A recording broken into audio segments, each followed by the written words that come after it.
So, right.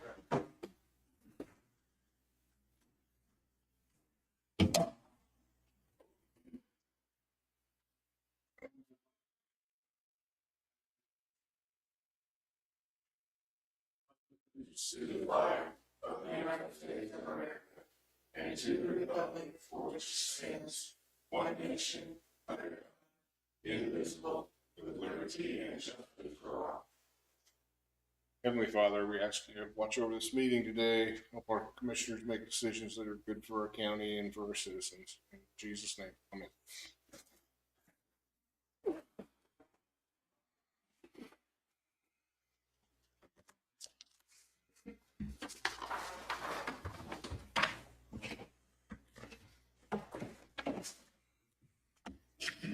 All right, good morning, everybody.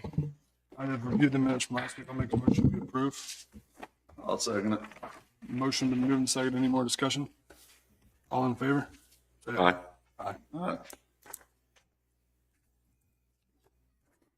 Make a motion, we pay the claims in the amount of $506,633.75. I'll second that. Motion been moved and seconded. Any more discussion? All in favor? Aye. Aye.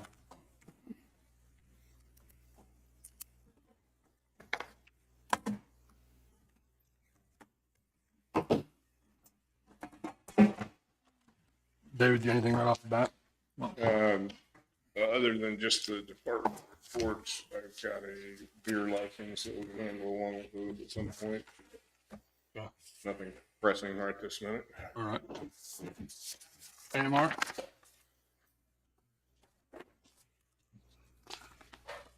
Morning, Don Brooks with AMR. I've got the monthly call report from June 1st to June 15th. There were 2 calls in Blue Mound, 1 transport, 12 calls in Linn, 7 transports, 9 calls in Linn Valley, 4 transports, 29 calls in Mound City, 16 transports, 4 calls in Parker, 1 transport, 28 calls in Pleasanton, 13 transports, 1 call in Prescott, and 1 transport. Any questions for me? I don't have. I don't have anything. Thank you. Thank you. Thank you, Don. Randy?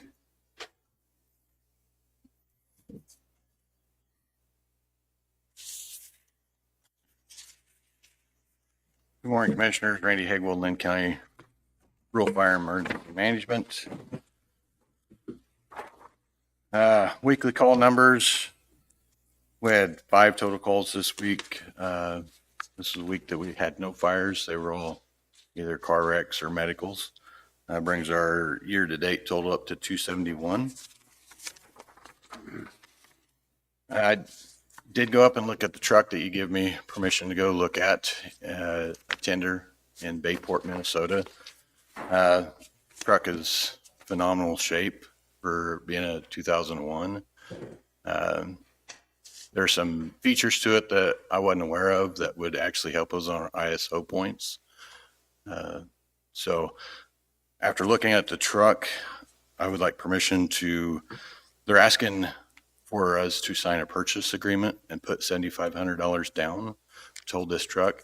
Their new truck will not be there until August, which by the time we do the down payment and everything, that doesn't seem like a big deal to us to put it off that month.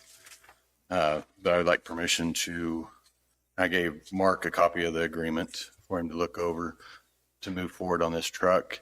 A lot of departments have been interested in this truck just for the fact it does not have the DEF system on it. It's an old enough truck, does not have DEF. I think that would really be helpful to Linn County not having that feature to the truck. So like permission to move forward and purchase this truck. What was the total price on it? $150,000.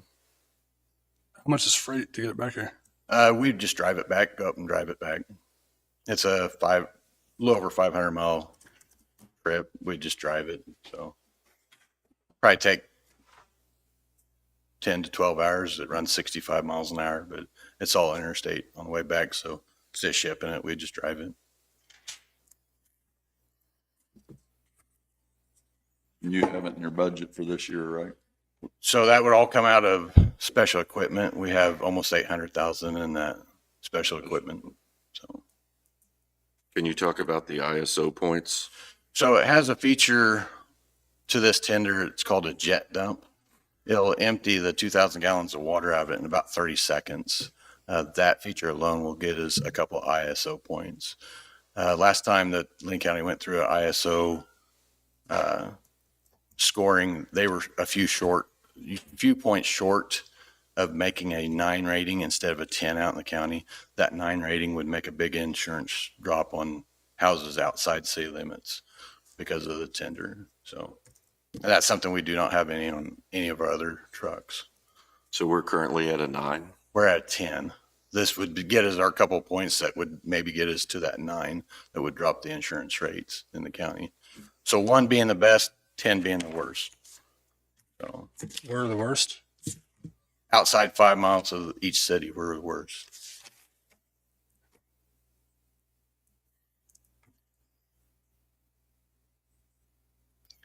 Within 5 miles of the city and inside the city limits of the towns, or 5 miles from a fire station, we're at a 5. We have a kind of a dual ISO rating based on that mileage. That's a truck we're gonna get rid of, worth anything. I wouldn't be surprised if we can't get 10 to 20,000 out of it the way it sets. So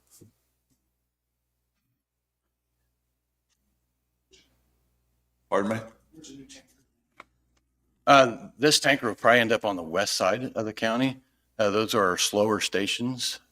We have tenders sitting over there now. They're newer tenders, but they have the DEF system. That DEF system's going bad in them because they're not drove enough. So we'd put this one over on the west side where it may set a little bit more and bring one of them from over there that has that DEF system that we can get it Or running. run it more frequent. Yeah. So, I just went through all that's not fun. yeah. And that's our problems with those tenders. This would be a good backup engine as well because it's set up like an engine. It has the tender capacity, but it's set up like an engine. So we do have an older engine over on the west side of the county. It may go, that'd be a good station to start at, put it there. So the older engine. Centerville or Parker? No, this would actually be Blue Mountain. Blue Mountain? Has the oldest, one of the oldest engines. So And you'd rather just drive it back rather than freight it, huh? yeah. What do you guys think? I'm good with it. I'm okay with it too. Now, one concern I had talked to with David is with the people involved, there's a lot of stations, a lot of fire departments looking at this, doing a special pay because they're basically saying first come, first serve on this. So are they using it right now or no? No, it's still in service. And will And it they're- be until August, you said? Yeah. Just making sure we get that down payment to them and get it locked in for us. So is there talk about, I mean, if we put money down and there's damage to the truck, I mean, is it talking? Then they take care of it. If it's damaged between now and then they take care of all the damages. So, What's the quickest way to get? Well, we can do special pays. We don't like to have to do them if we don't want to. And that was what I was having to check to see if they could wait till Monday next week to get it.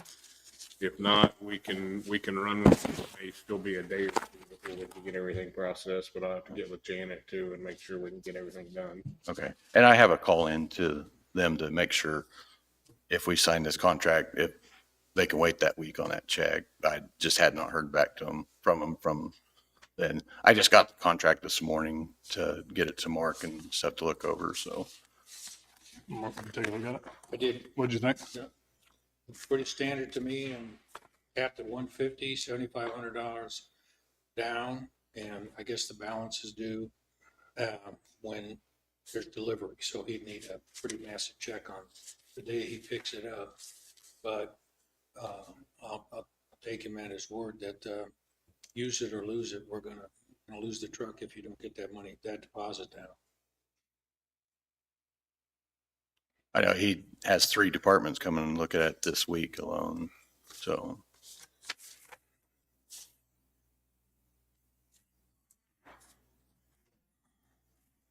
And this is, so, and that's why I was even talked to them about their new truck they just ordered, and we'd be in the same boat. It's over $1 million. So,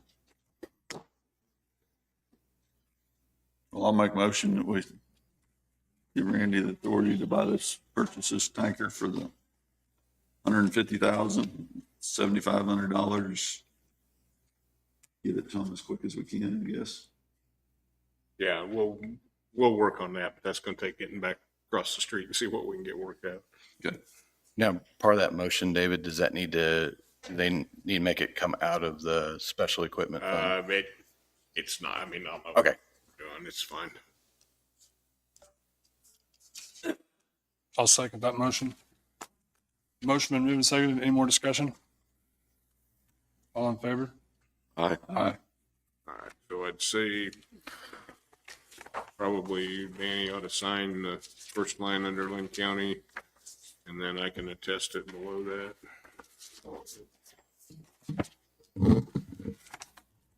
Be the ones on the right side of the page, I think. When does our ISO rating come up? That's just kind of random. I really figured we'd have it already. We were probably due 2 years ago. But with, I'm guessing with COVID and everything else, everybody else short staffed, they're probably short staffed running behind. So I could see that coming up anytime. What else can we do to get those points? I mean, is that a big goal in your guys' department to make? Yes, because I get calls probably weekly from people building new houses outside that 5 mile radius. And when they go get insurance on it, that's one thing that their insurance company, when they see that 10, they're like, oh, we don't want to insure this. Or they make them pay real high rates. So we've done stuff now to get the numbers down where we know we've, versus the last one, we went back in, studied it and said, hey, we can gain points here. There was one that I know we're getting 3 points alone off of just some personnel changes more than anything, and way stations are responding and stuff like that. So Would you be able to present that to us? yeah, Kind of the nuts and bolts of it? Yeah. Where we were previously, what we've done since yeah, that's no at a problem. prior meeting or at a future meeting? Yeah, that's no problem. Do the cities have an ISO rating too? So right now the cities, due to the automatic aid agreement, they got that 5 rating. That was just kind of a given. With that being expired, then if we pull out and quit responding, they're going to lose that 5 rating. They'll go back and they'll actually have to look at what their departments are doing and what agreements are in place then. I know I've been in contacts with the City of Pleasanton on aid agreements there. We can ask the cities, hey, what can you help us with? But as far as the cities coming to us and saying, hey, what will you help us with? I don't feel like that should be our job, going to the cities and saying, hey, we'll do this for you. Let them ask, this is what we want from you. Because the 3 cities in the county, they're all different. I mean, different responses, different equipment, stuff like that. So that's something that I'm working with the cities, let them come out to me and say, hey, this is what we want from the county that I can bring back to you guys and say, here's the aid agreement that they're working on. What do you guys like about it? And then we can do one saying, hey, if we call for a tender from your city, will you bring it and put it in the aid agreement that way? Where before it was just, whatever you had, we're getting paged to. So.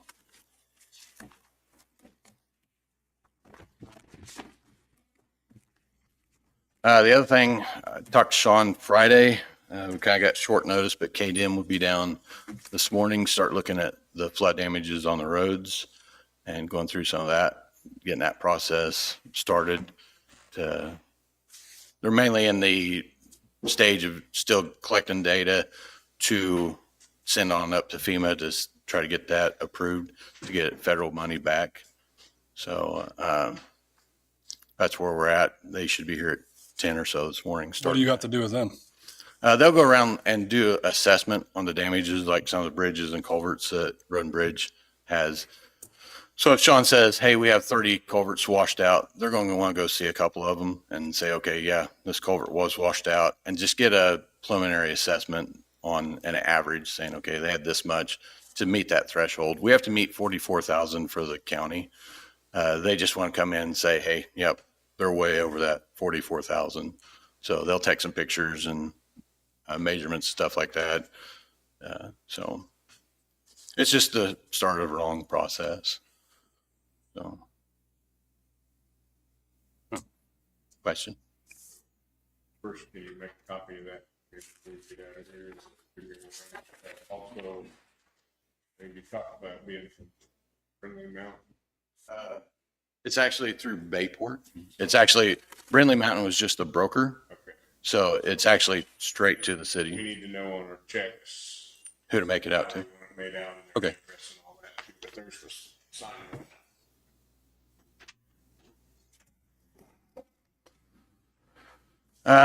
One last question. I didn't get to watch all of it. I know there was some questions about a door at the senior center, and I didn't know if you guys had some questions that I could help you with fire code wise to understand that. Yeah, I mean, can we not move forward with that with the door that's there right now? So the door, I have not been in it since that day that I was in it with you. Conversations with Sean, they replaced the front door, north door. With the square footage of that building and the occupancy load, that door has to swing in direction of travel. So we don't care how you get in the building, but when you go to leave that building, the door has to swing out, just like the doors in this building. They cannot swing in because of the amount of people that you can have in that building. So that's the issue with that door. With the type of door, I mean, material, none of that stuff's, No, it does not have to be a fire rated door. It can be a glass door. It can be whatever. It just has to swing out. Can they turn around I don't know what kind of door is on it. Can we turn around the hinges? no, probably not. No, because I went there this morning and I was talking with Sean, but I mean, I don't think it's going to be hard to get just a metal door, is it, Sean? I mean, that swings out to put in there temporary, or what are we going to do? As long as we don't have to have any part, it's just something with a deadbolt that swings out, that shouldn't be a big issue. That'll work. I'll double check. I believe you're going to need panic hardware on it because that occupancy of that room's going to be in the 80s, probably.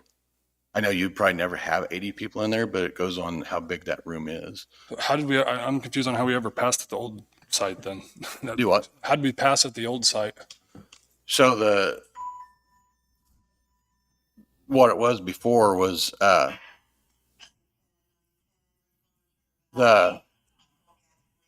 the building was set up as a restaurant and it was compliant at that time. And that's because of the door swings, the emergency lighting and all that. So when it was a restaurant, it was compliant.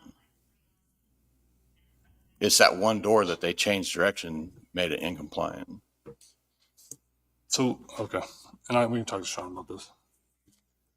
So, Anything else for Randy? I don't. I don't have any. right. Thank you, Randy. Thank you.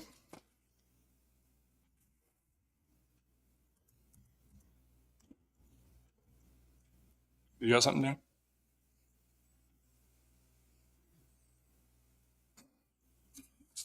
Good morning, Commissioners. Real quick, July 30th at 7 PM at Prairie View will be the public hearing for Article 14. And with that being said, Commissioner Johnson and Commissioner Hightower have people coming up in July that their term ends for planning and zoning.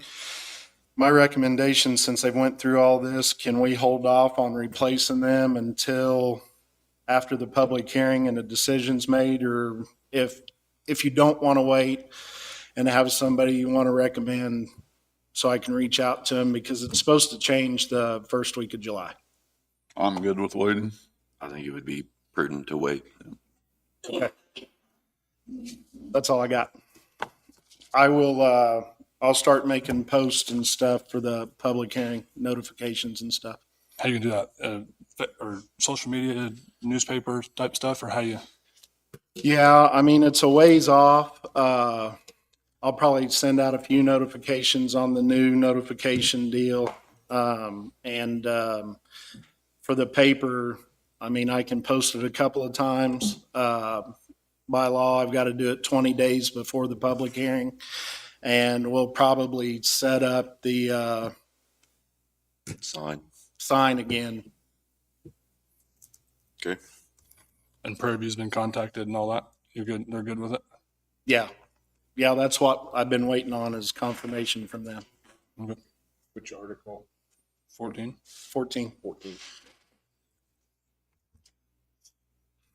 That's all I got. Thank you. Thank you.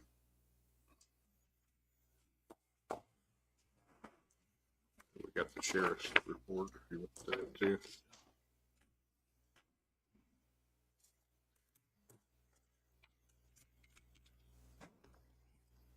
For the sheriff's report for June 17th, total prisoners 63, 11 released this past week. Total prisoners in 62, farmed out 1, farmed in 47, 911 calls 107, 4,729 jail contacts, 416 calls for service, 22 service papers served, 4 VIN inspections, 12 new cases opened, three cases closed, 6 vehicle crashes, no SRO activities, summer break, 137 bailiff contacts, and 9 livestock out.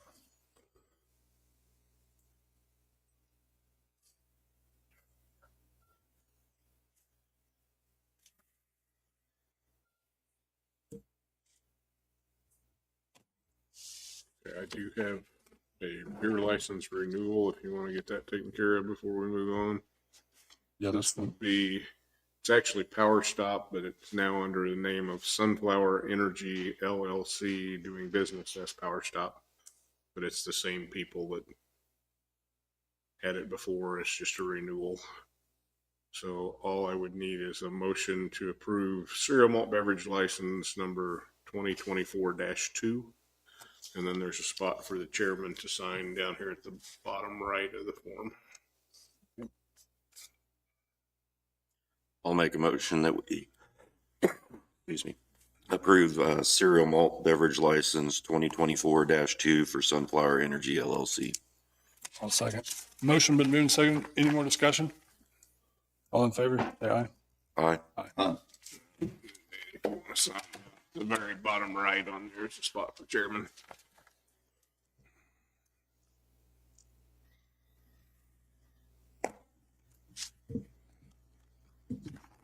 Still got to fill in all the details on it. I Do you have anything else? think that's it for me. Sean, you want to come on up? Or do you, Mark, we need a executive session before we get in with him, or?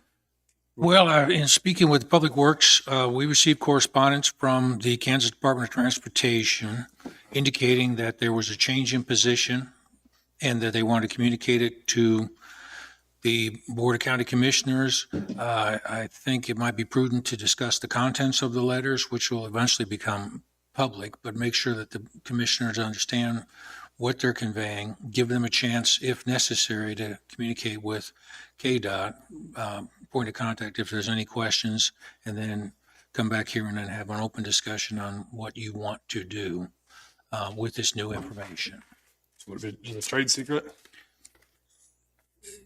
Or what would it? Not exactly a trade secret, but you're going to meet for legal advice.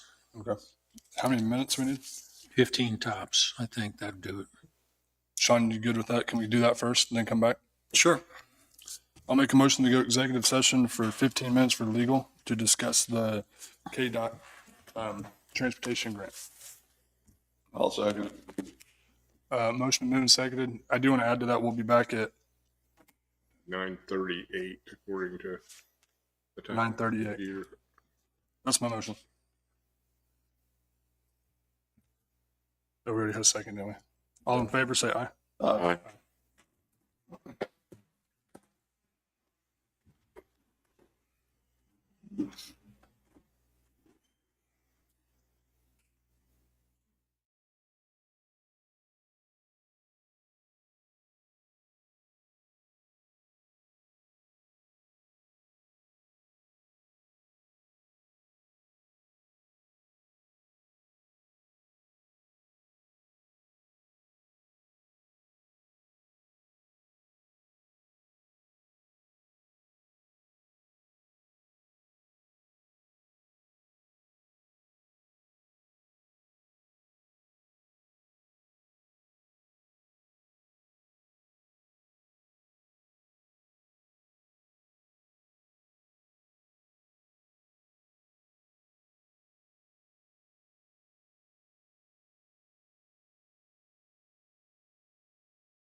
All right, we are back in session and we do have action. I'll let Mark kind of speak on this a little bit if you'd like. Okay, for the benefit of the Board of County Commissioners and perhaps the public, received late Friday afternoon a letter from the Kansas Department of Transportation, which the first sentence became, after further discussion, the Kansas Department of Transportation had some deliberations regarding the Hells Bend bridge replacement. And they had advised me, which I've passed along to each commissioner, that they would expect that the cost of the bridge replacement could proceed if the county approved a $180,000, no additional money beyond that, commitment to that project. And so my understanding from speaking with the Secretary of the Department of Transportation, that if the county approves that and notifies them no later than this afternoon, then they will proceed with that bridge, and ask that I would ask that the board take this up for discussion, and perhaps, if it's acceptable, to vote on this matter and appropriate that amount of money, if that's in the best interest of the county.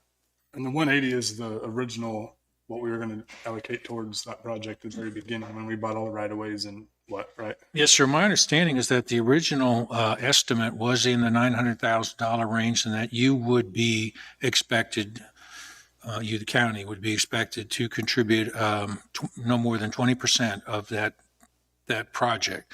After some re-engineering and re-letting, regrettably, the cost of the bridge increased a great deal, and the last I had heard that the Department of Transportation was looking to the county for something in the neighborhood of 20% of over $2 million. So that was $400,000 plus worth of county money, and I believe that the board was not inclined to want to go along with that. So that message was delivered back to the Department of Transportation. And I think the county also agrees it's a necessary replacement to an otherwise obsolete bridge design that's going to cause problems downstream. So they have, in my discussions with them, the Secretary of Transportation did not offer to me any explanation on why their deliberations went the way they went and why they came back with this number. And frankly, I didn't ask him why he did it, but I'm communicating to you, and I forwarded the letter to you, that they're asking for a $180,000 commitment, not to exceed $180,000. And if you're willing to discuss that, I think Department of Transportation would look favorably on that. You guys got any thoughts? I'm good with the $180,000, with us not being responsible for no change orders. Total 180,000. Certainly a better deal for the county. I still think the bridge needs to be replaced. I'm good with going along with this figure. I'm good with the 182, and I had been in contact with multiple people from the state too, with as well as Mark, and I voiced my concern about us trying to get a plan together for the bridges. And that was my explanation to them of why I wasn't in favor of doing the bridge and the costs and whatnot. So I'm glad that they came back with this, and I'm totally in favor of this and moving forward with accepting it. So what kind of motion should we? I believe you'd want to make a resolution to approve the expenditure or the allocation from, I guess it's the Road and Bridge Fund, of $180,000 to be attached, and then David might be able to get the specific contract number that is signed there, but it would be for $180,000 to replace the Hells Bend Bridge. Should we make a motion just to move forward with letting the state know, and then we can use Yes. a resolution next week, or So that they could get a contract, and then it'll come back here to be signed by the chairperson based on the vote that you. And it would actually be from the Special Road and Bridge Fund, okay. because that's where we put money aside for this project. I'll make a motion that we enter into agreement with the Kansas Department of Transportation for the Hellspin Bridge project not to exceed $180,000 from Special Road and Bridge. I'll second. Motion been moved and seconded. Any more discussion? All in favor, say aye. Aye. Aye.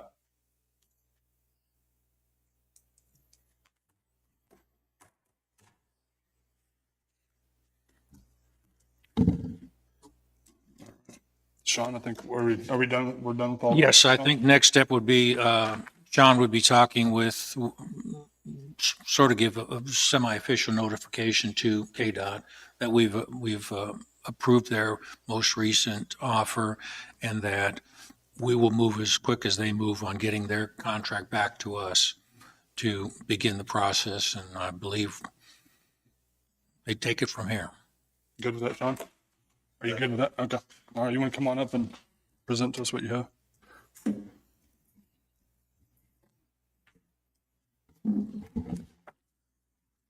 Sean West, Public Works Administrator. Have a couple additions from what I sent you. We were working late Friday, so I don't have everything, but I do have a couple of additions to this. Midwest worked on Pleasanton compactor on Friday. I don't have a report as to, I expect to have contact with them sometime today to tell me what they found and what the labor or parts could be if they could not adjust or fix the compactor during their visit. I reached out to the city of Parker. Their council agreed last week to accept the building, the senior center, if the county was willing to donate it. And that's the only response or feedback I got back on that issue from the city of Parker. How do you guys feel about that? We'd be allowed to use it when we wanted, I guess.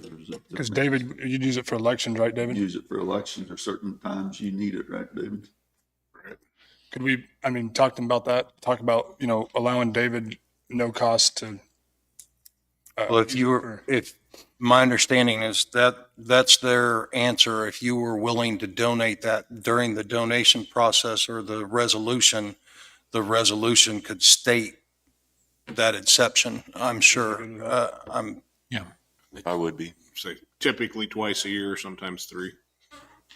And if we ever decided to bring back the Meals, meals that we would have, congregate meals. for sure site. That's really the two things I'm worried about. Okay. You guys got anything? I'm in agreement on that. I So think we ought to put anything in it that if they did decide to sell it somewhere where we had an option at it, or, if they decide to, I'm sorry, what was the question? if they decide to sell down the road, Oh. the building that we, at least we have an option, first Oh, sure. option. Right of first refusal. Sure. Yeah. We can put that in there. Is there anything else you think we're forgetting or?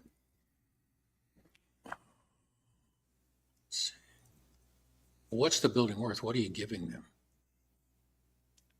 Is it freestanding or is it space? Freestanding building? Yeah. I think it's a good use. It's an excellent use. Give it to them and then they transfer everything over. They'd have to insure it. They'd have to maintain it and all that kind of stuff. So I can fill in the blanks, but basically it's a pretty good move. Okay. So I could tell you here in a second if you want to know what we have it insured for, or do we even care at this point? We talked about it last week, didn't we? Or you mentioned it, didn't you? Or what we paid, I guess, on it.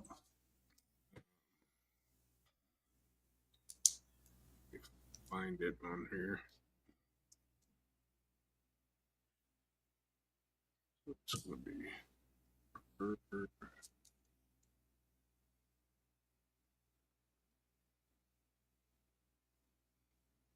It looks like we've got it insured at about 90, almost 98,000 right now.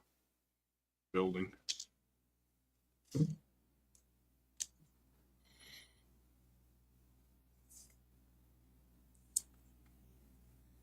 yeah, I mean, I would like to move forward with, offering the building at these circumstances and then move forward with it. Okay. Are you going to Oh, make a resolution for them or? yeah, I'll draft something for the board to Okay. put together and get it transferred, get the ownership transferred. I'll find a legal description from across the street and we'll get it going. I'm good with that. Me too. Okay, copies of the burial permits were sent to you. QuickCom and Landtel are scheduled, looks like 10:30 to speak with you in reference to those permits and the issues that we've had. It's my understanding that you will meet with QuickCom and supervisors for both the Evergy and the QuickCom project at that time. Randy told you KDEMS is here this morning. It'll be a busy morning for us and Joyce to get to those sites and pull those records to try to complete that beginning process with them to get the reporting done. Late last week, one of the additions, I was met by Roger Carbon, who talked to us about a tiller that apparently from a past agreement was frequently used or borrowed from the South Shop to do work at the fairgrounds by the Fair Board. He is offering, because apparently he had to do quite a bit of work to that to get it operational recently.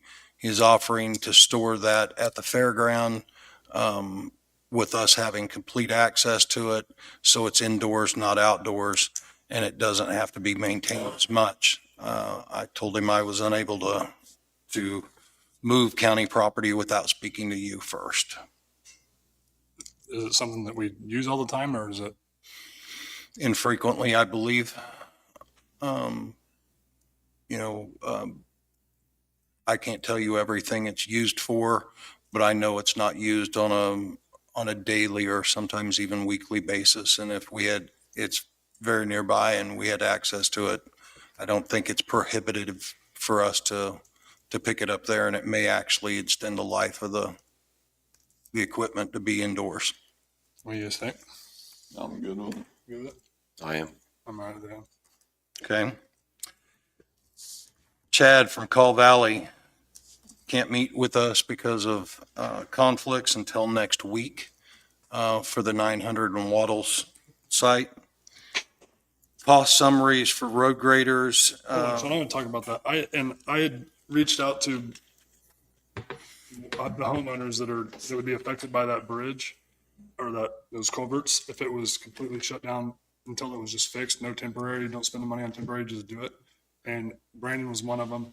And I explained, and him and I came to the conclusion that probably most people come down the blacktop to his facility anyway. And then we got a residence right there beyond that culvert, and I don't think they were too much in a hurry to, not as much dust going up to their house with no cars going by. So then two people were inclined to just doing the permanent fix instead of the temporary if it came down to it.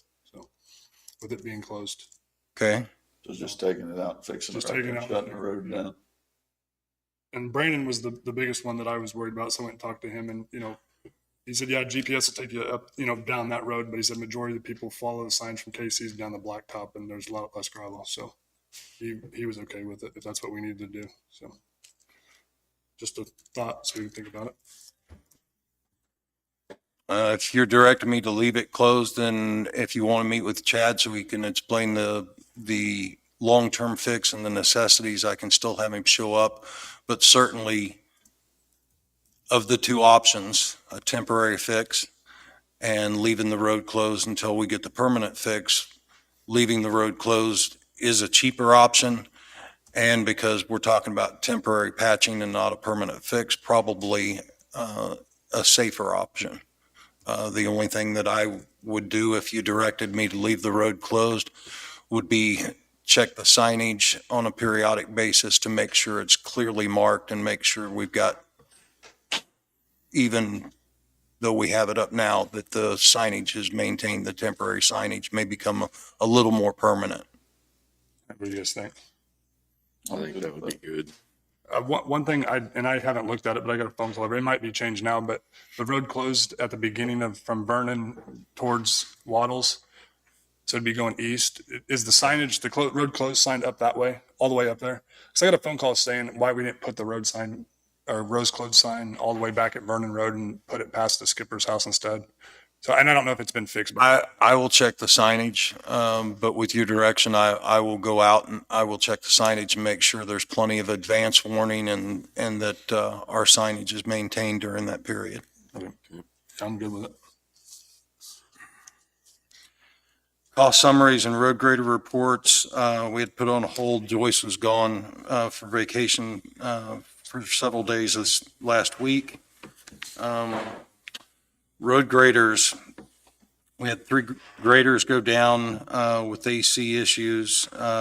Mechanics had 1 back up in rather quick order. I'll have to check the status of the other 2, but with your direction and priorities, I have approved at least at 2 occasions a few hours each evening for the mechanics to keep those up and going when necessary. So when they've broken down in the afternoons, our priorities are trying to have those turned around and at least assessed and back up the next day if we can have them in working order. So Yeah, I'm in agreement with that. I'm good with that. Me too. we had 2 contacts or compliments this week from citizens that were relayed back to me. One letting us know that our road crews did an outstanding job repairing a black top shoulder at a driveway. They said they put the work order in on Friday and the work was completed the following Tuesday from a residence that lived near the state line. The other was an issue that we had on Ingram Road, and I talked to a resident there who had a timeline issue. That roadway was severely washed out, and I talked to a resident there and was able to accommodate them so that they could get a loved one to the doctor's appointment the following morning and have that road back up and serviceable, at least so that they could travel it and make their appointments. Foreman reports, North Shop, Humphrey Road ditching, 1/4 mile. You should have photos sent to you on that. They finished the ditching at 2350 on Tuesday. They've completed or nearly completed the work at the massacre site for Kansas State Historical Society. North Shop grader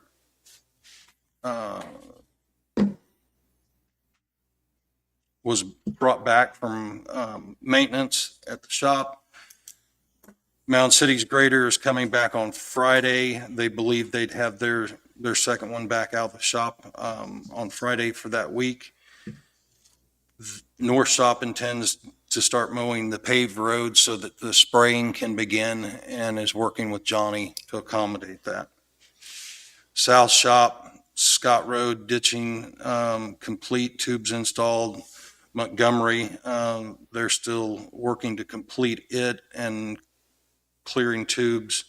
700 complete and working on Nickel Road. 1 grader is back. 1 grader went down with AC issues last week for their shop.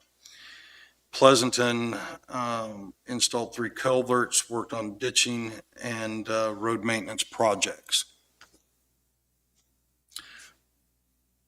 Service request reports, again, Joyce was gone last week, and I'll try to update those next week. Jump back in for just a second before Sure. we go on. We got a message from Chris when we were talking about the Parker Senior Center. It says we have network equipment in that building, and his question is, are we removing it or what do we need need to do with that. So another issue to talk about with what's going on up there. Is that something you need for? No, I don't use any network equipment for election. I think it's probably just some of our connections for that part of the county that he has up there. So, I mean, So just make sure that we're defining it in our resolution. yeah. It'll be equipment we keep that just attached to their building, is it? Okay.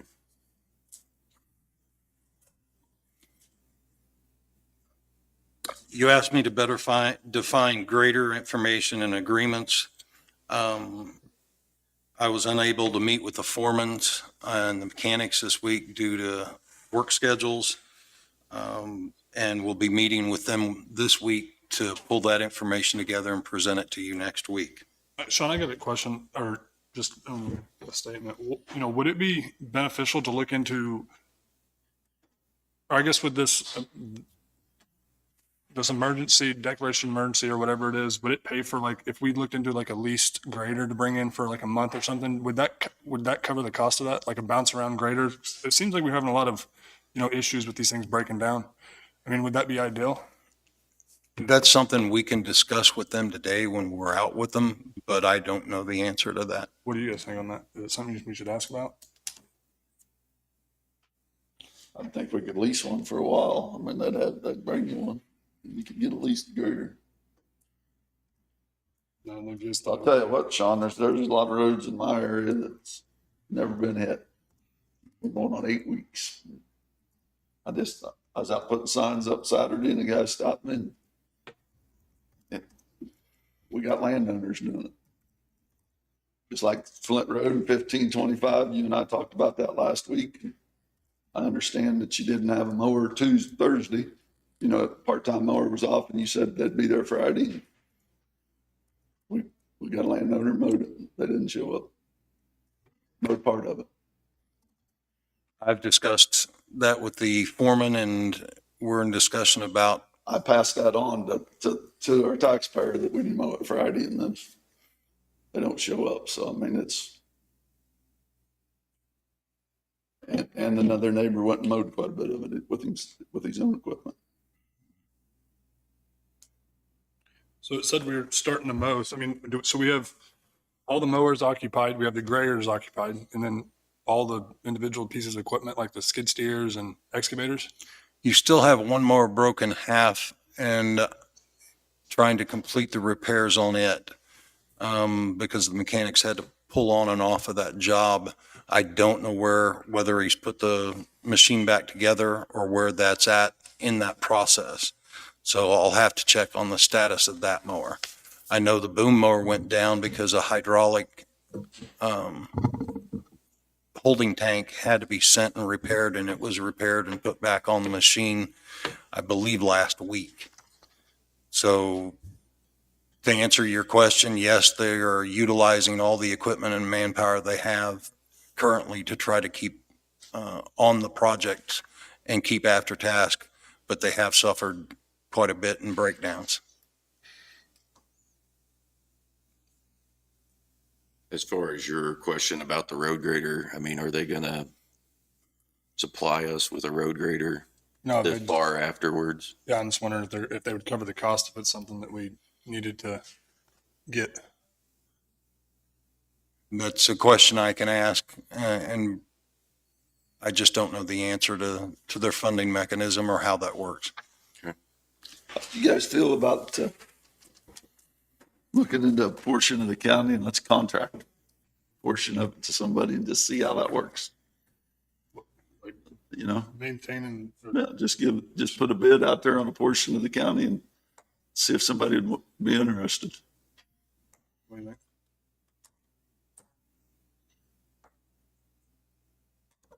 I mean, what would their I guess task, we could look at it. what would their task be? Just, Blading the road and maintaining the road for us. Just have a contractor do see dollars and cents what it takes us to get that done. Sean, what do you think? I couldn't answer it as whether or not it'd be cost effective is something that we'd have to look at. We would probably want to talk to our insurance about liability on something like that too. Yeah, and then we can check and see what it is. I don't think it hurts to always be trying to forward thinking. So, I mean, I'm not opposed to it, looking into it. We can look at it. Do you have any ideas? I mean, No, I don't have any, but I mean, I don't even know if there's anybody be interested, but. I can tell you the next couple of weeks, I've got multiple department budgets to prepare. So I am going to be flooded with those and trying to accomplish those and bring back as much information as I can in between the other duties that we have. So it's going to be a task over the next couple of weeks. So some of the reporting that I would normally give or information may suffer to try to complete those tasks. understand. Randy Purdue from Call Valley Engineering has sent a preliminary design for staff review and would like to meet with you and be scheduled for the 24th. This is our landfill expansion project. Next week.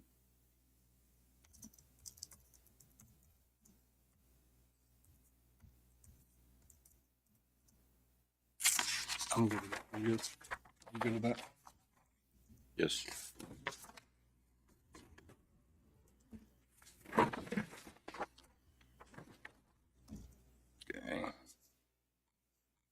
To answer your question, I met with Todd, and he made contact with Crawford County. He also made contact with a couple other counties to see how many were chipping and sealing gravel.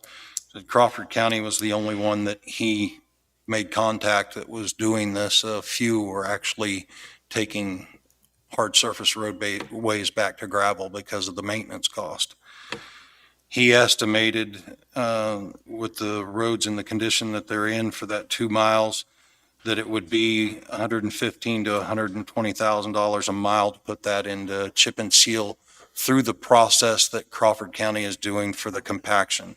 They are not just chipping and sealing it, to my understanding. They are doing compaction and layers of chip and seal to try to keep that road surface intact. So you got with them this week, talked to them. Last week, yes. So we'd be looking at 240,000 for the 2 miles. That's his estimate of it. And that's doing it the way Crawford County does it. That's doing it with, How's it holding up for them?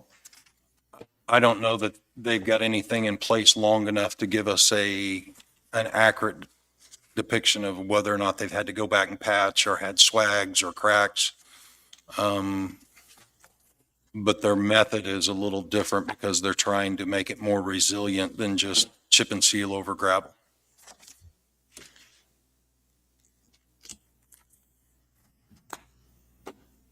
Are we going to open ourselves up to more requests of this nature by doing this? I mean, we have a lot of places within our county where we have railroad tracks and crossing railroad tracks and things that way.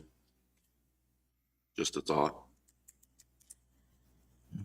Is that, David, is that considered a like interconnecting road or whatever? Don't we have some kind of agreement with an interconnecting road that we have to pave, or how does that work? Don't we have something like that? There are some different regulations on connecting roads, but I don't have a list of roads or those requirements. We have 1077 running 3 miles to the east of this road.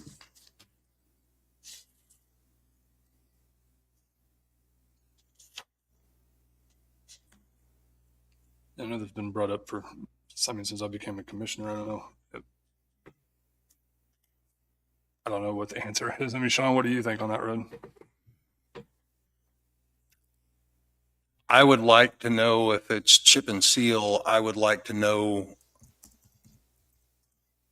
12 months of reporting on their method of what the cost would be to repair it, what damages they've had. Because I do know I've traveled a few of those gravel roads that have been chip and sealed, and the patching, the swags, and the repairs, although it is hard surface, it does keep the dust down. It does come at a higher maintenance cost than a gravel road. And there, If we don't grade them gravel road, just makes them real cheap.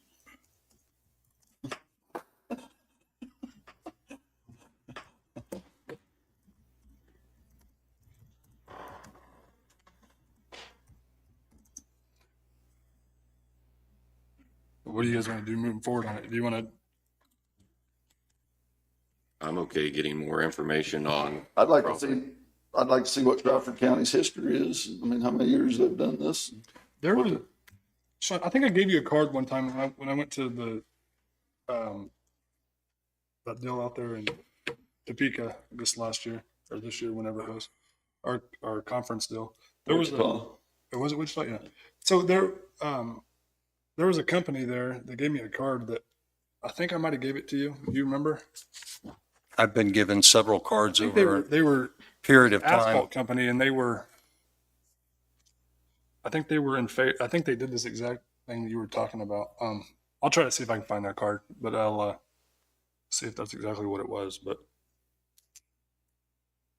I know this road has been brought up a lot. Since when Mike Page was here, and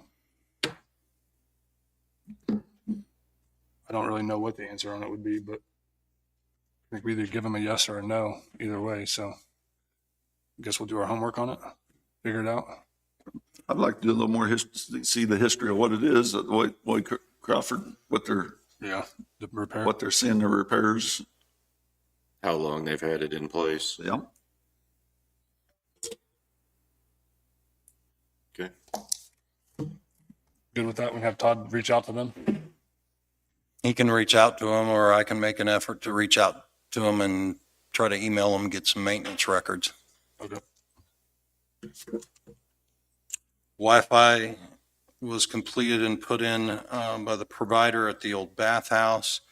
Chris will be working to push it out to the cabins. I'm under the understanding that won't take long, but I'll have to report back to you on it because I don't have a definitive timeline for it. I was told maybe that the wire was already pulled to the cabins up there, the Wi-Fi. Is there anything to that? You know that, Danny? I couldn't remember exactly what. I think they might be pulled to it, but we didn't have a hub, right, Sean?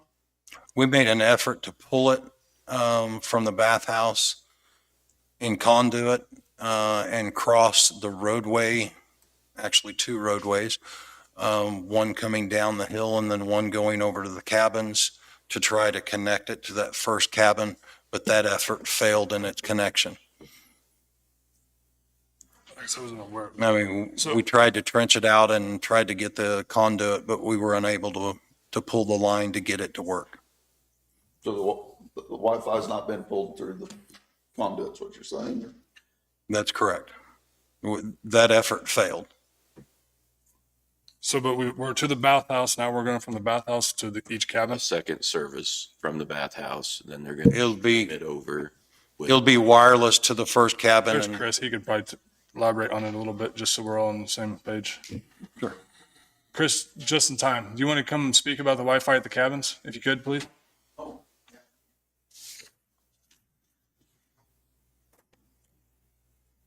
Jim's question was about the wire being pulled prior. What's the question? I was told that the wire had already been pulled to the cabins. Yes, so there is wire between the cabins. There was some fiber that was pulled from the upper bathhouse, what I call the upper bathhouse, the old one. But due to some construction and some stuff, they basically broke it. So we couldn't use that fiber. So we went back to a wireless connection from the upper bathhouse over to the first cabin. All of the wire is already pulled between the cabins. I didn't come over prepared. I could have showed you a picture of what we're talking about, but so no, I expect that we'll have that Wi-Fi on possibly this week. I'm good with that. And the TVs that we had mentioned putting them in them, those are extras from over here at the jail, correct? We're not going out and buying brand new ones, correct? So it depends, because the ones that are over here are not smart TVs. The ones that we have in the Justice Center are just a commercial grade basic TV. What we've been looking at is, quite frankly, like a inexpensive Walmart type television that we can pick up for a little bit of nothing. With those Rokus, they have a feature built into them that's called guest mode Yeah. that they can control from the marina. And so if a person came to a cabin, then the TV, if they turned it on, would be like it came from the factory. Then they could enter their own information, they could connect their own phone or whatever. When that individual leaves, the marina does something. I haven't actually done that process, but it clears the TV back to factory again so that the next person isn't accessing the previous tenant's accounts, where the TVs that are over here do not have that feature.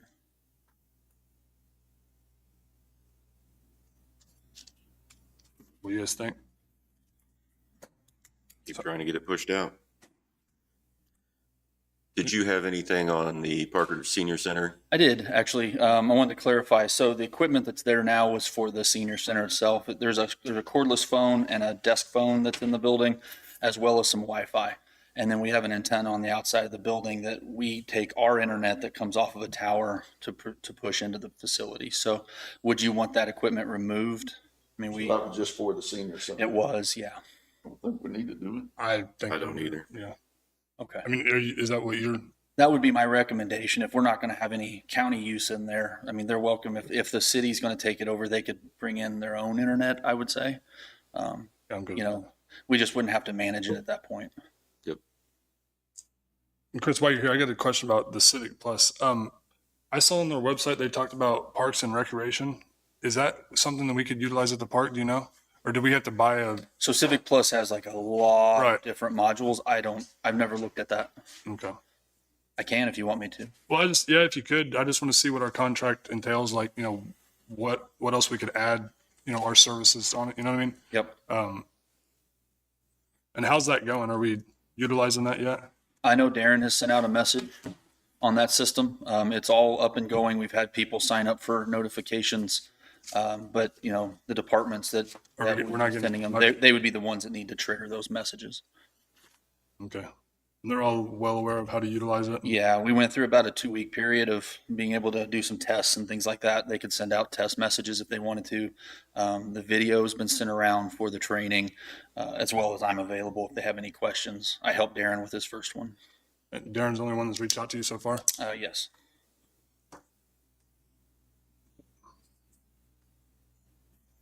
Yeah, if you could look in that Civic Plus, I was just, you know, browsing their website and I had a few people contact me about it. So I was just looking it up and they have a parks and, you know, they have a lot.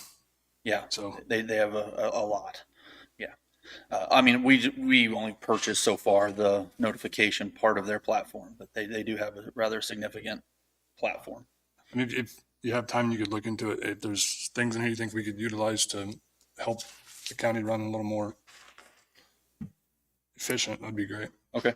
So, Anything you guys else? good with that? Yeah. All right. Thanks. Got anything else, Chris? Not for me. All right. Thank you.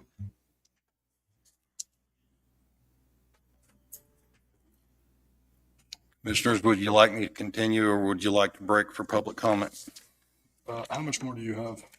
I've got quite a little bit, and then we've got 10:30, we've got Landtel and QuickCom coming in, so. Yeah, if it's all right with you, Shiving, and then if you guys are good with it, we'll take a break with him. Do public comment and then talk about the Juvenile Detention Center letter.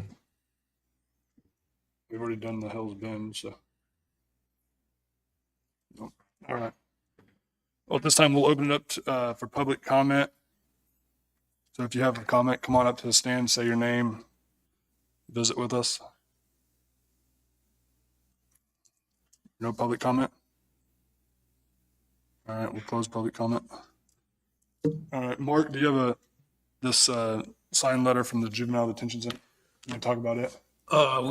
You can do that. I sent the letter to David and David had I've printed. got a couple of copies of it here that are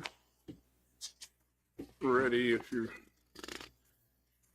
Yes, the contract between the county that was signed back in 1992 for the juvenile detention facility had requirements, among others, that you give them at least 180 days, no more than 365 days, notice that you're going to terminate the agreement. This is the one that I believe is costing the county in the 60 or 70,000 a year for the occasional juvenile to be housed down in the Girard facility in Crawford County.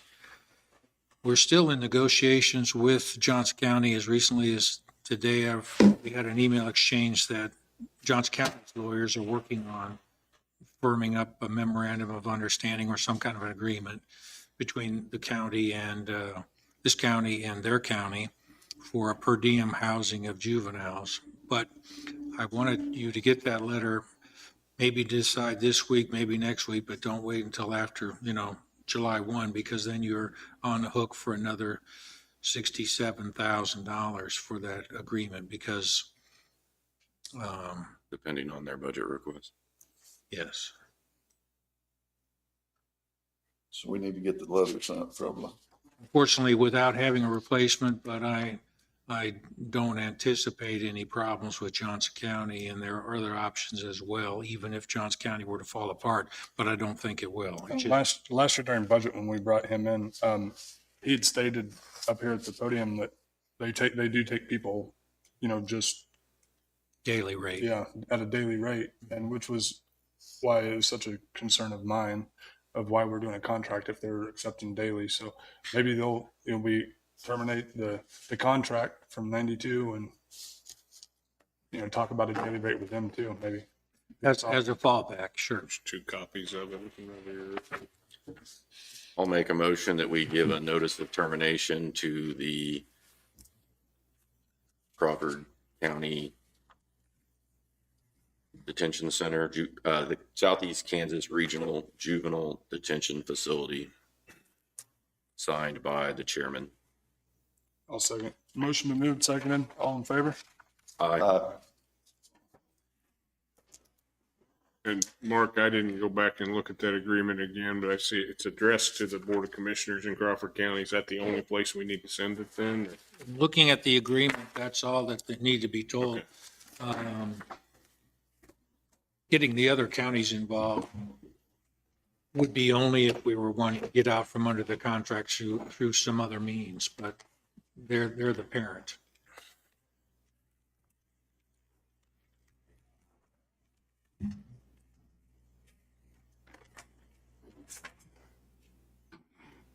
I have a letter here from them that passed around a few weeks ago that talks about their budget request. I don't think it has any numbers in it yet, or you guys want to take a look at it again. It talks about the equation they use to come up with their formula.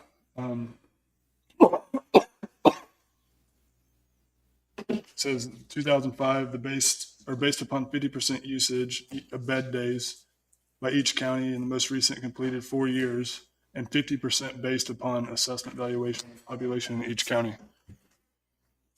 So that's how they come up with that. I don't think in 4 years we'll use it that much, so. According to the sheriff, no.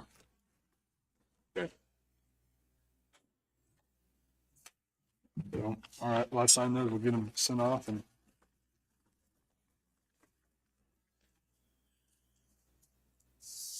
All right, you got anything else on that? No.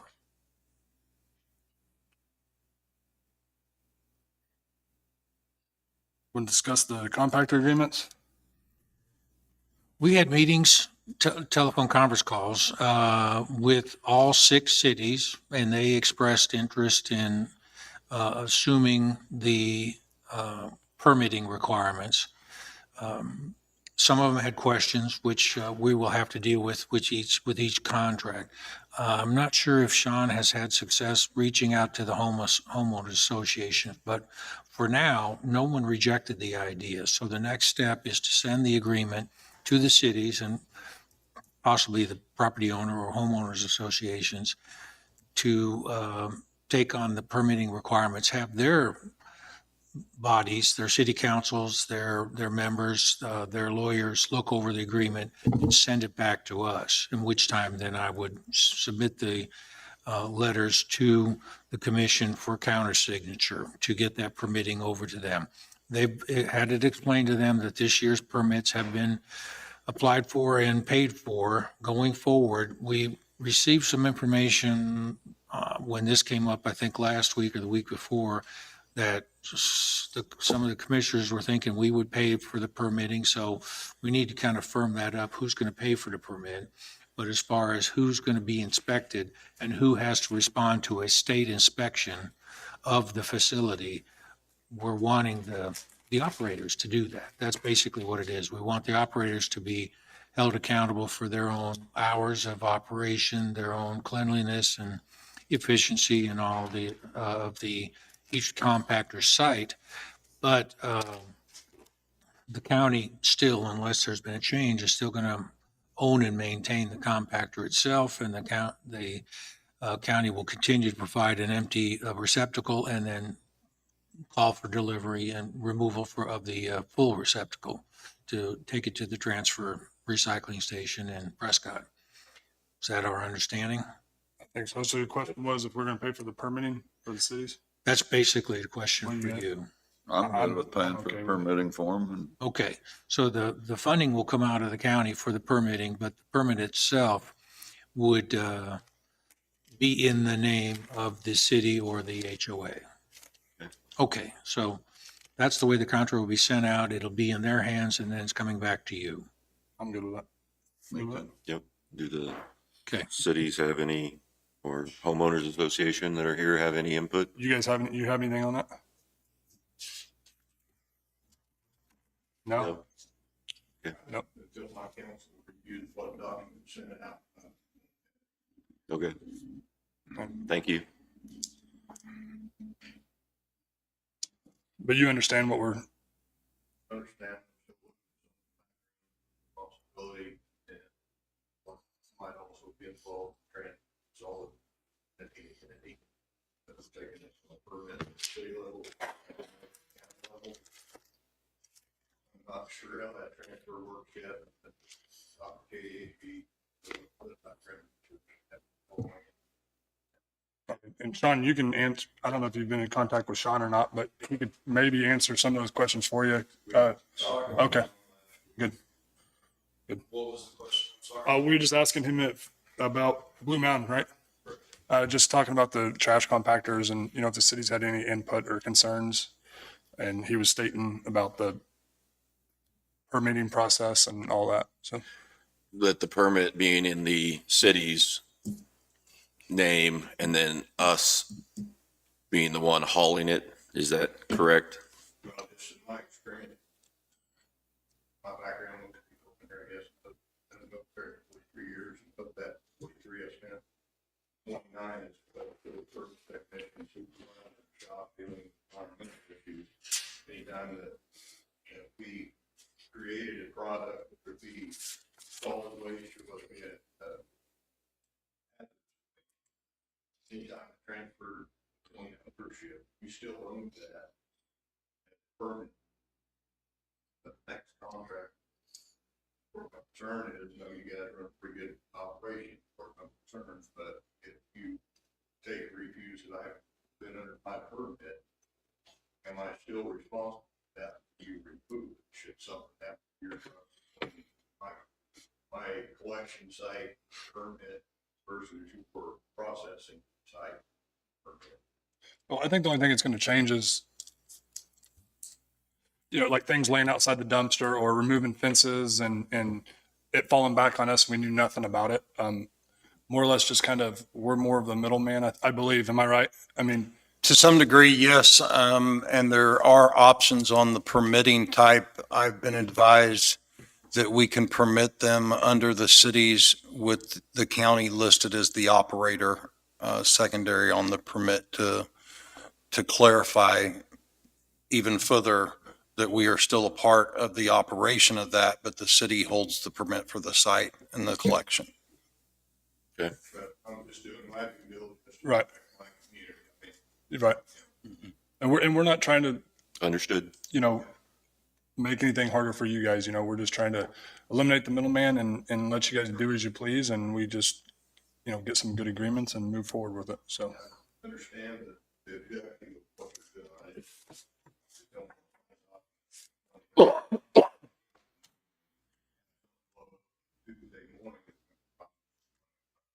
Right. Okay.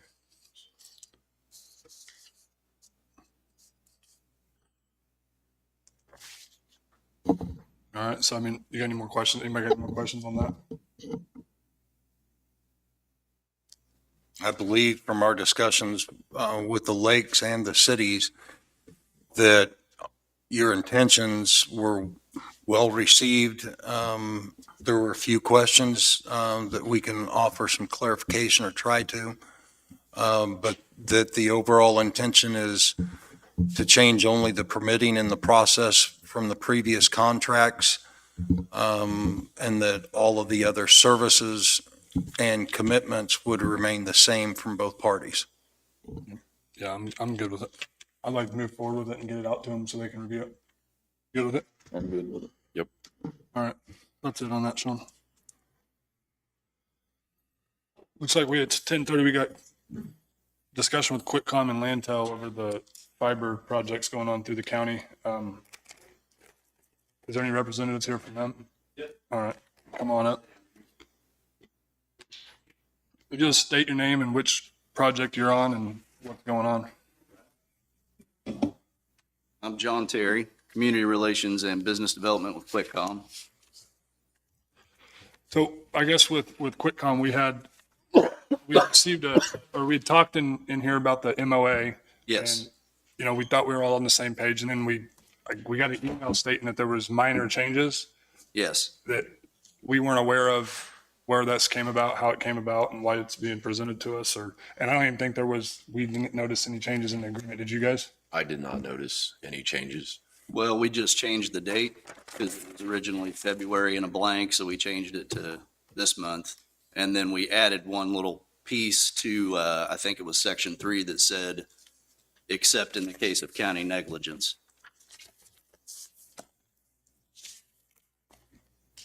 You got that.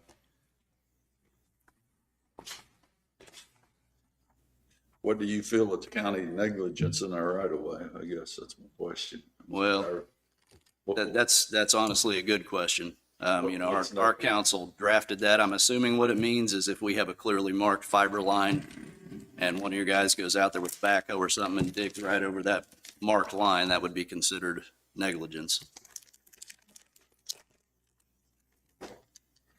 Well, you know where I felt about changing it as far as what our first contract said, and I don't, that's where I want to stay myself with the footage off of it, but that's not where Where are you guys at on the project? We are at Blue Mound right now. We're still waiting on a railroad permit to connect the Centerville and Blue Mound main line. So we are at Blue Mound city limits. In fact, I'm going to be going and talking to Russell tonight about that. We did a re-engineer of the Blue Mound underground drawings so we could avoid their utilities.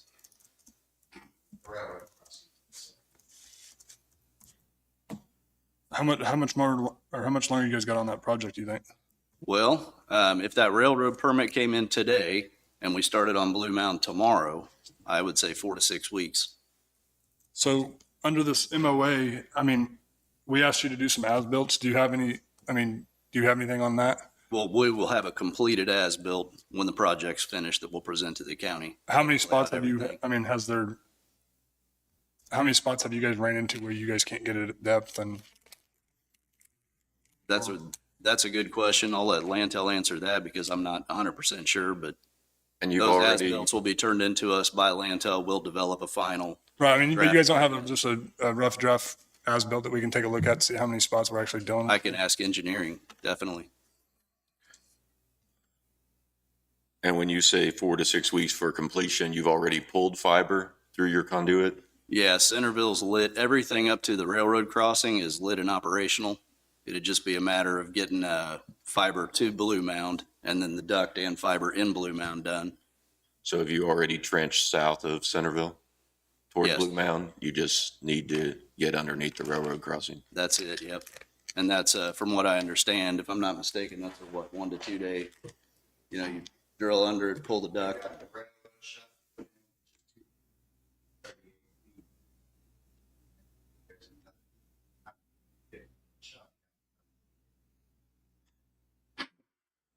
Do you want to come up and talk about this kind of the MOA and what we're dealing with there?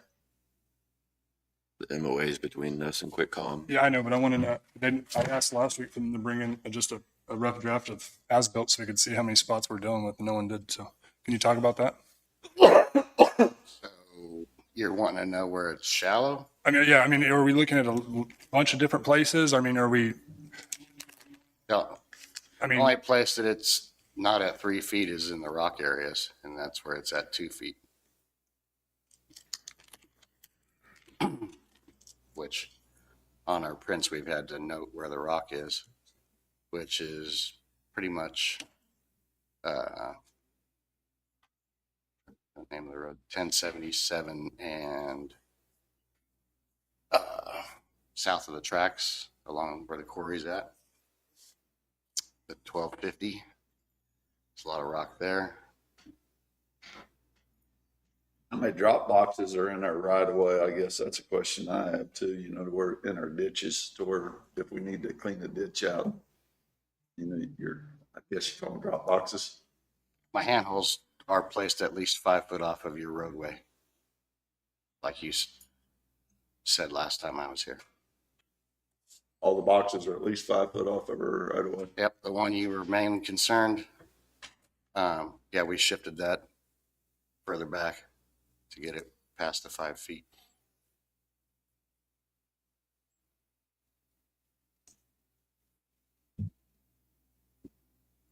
So you said that the network is up. How many customers have you hooked up? Don't know for sure. Quite a few in Parker, I know that.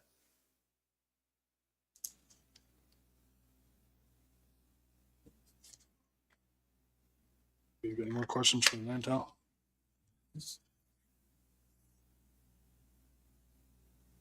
No? What do you think about the addition of the negligence of the county on that part of number 2? Mark, what do we, what's Well- the definition of that? Sure. From a lawyer's standpoint, it's kind of loose. It's written by the contractor, not by the owner. And, I know you're not a lawyer and don't really want to negotiate on behalf of QuickCom or Landtel, but leaving,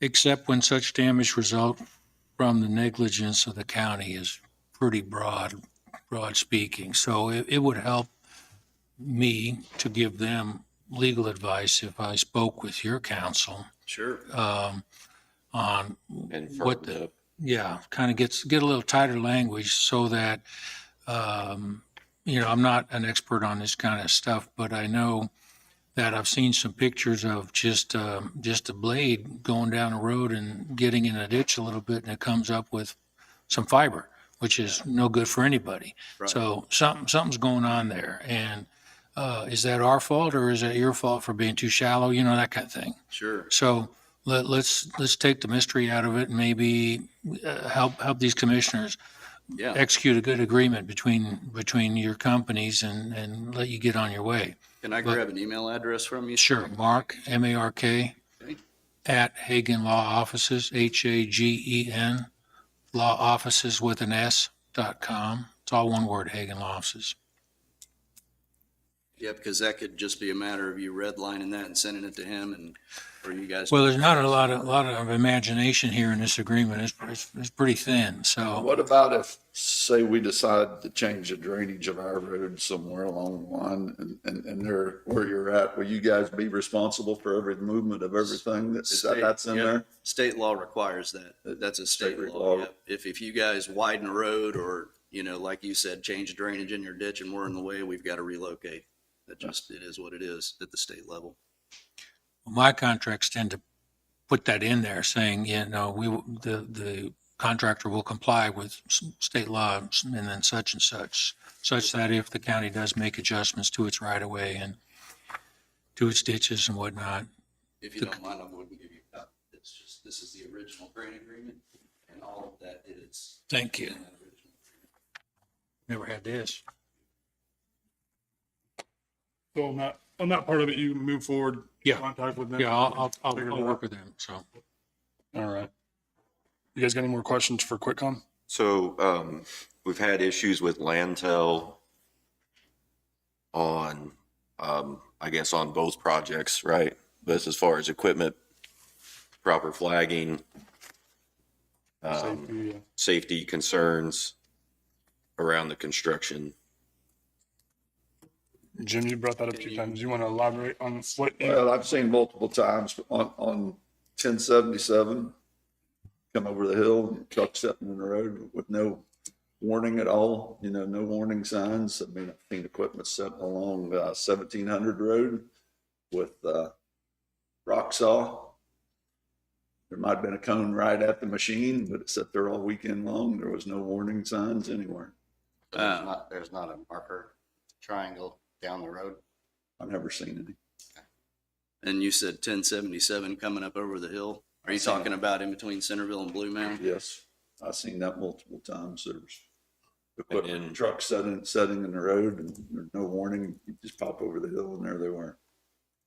Now, were these instances where the contractor was actively working, or was it just equipment sitting there? No, that would have been actively working at Okay. times there, but the one on the 1700 road, it sat right along the road all weekend. Anything else? And we had an incident too with a wreck. I mean, Yeah, and that was on the other, that was on 7 Highway. I right? believe. So that was on your project, correct? So we'll get to that one in a minute. I think there's a little more to that one too. So So, but I mean, in our burial permits, it says that you guys will provide proper flagging, safety concerns and everything that way. And I just want to make sure that you understand that. Oh, definitely. No, so I'm Yeah. taking note of these specifics that you're giving me.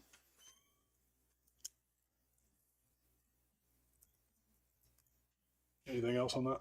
That's what I got. All right. Well, I think that's what we have for you, QuickCom.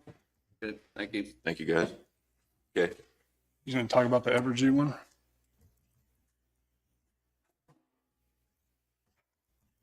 So our deal, are you the representative for Evergy, or are you just the? Landfill, that's it. Okay.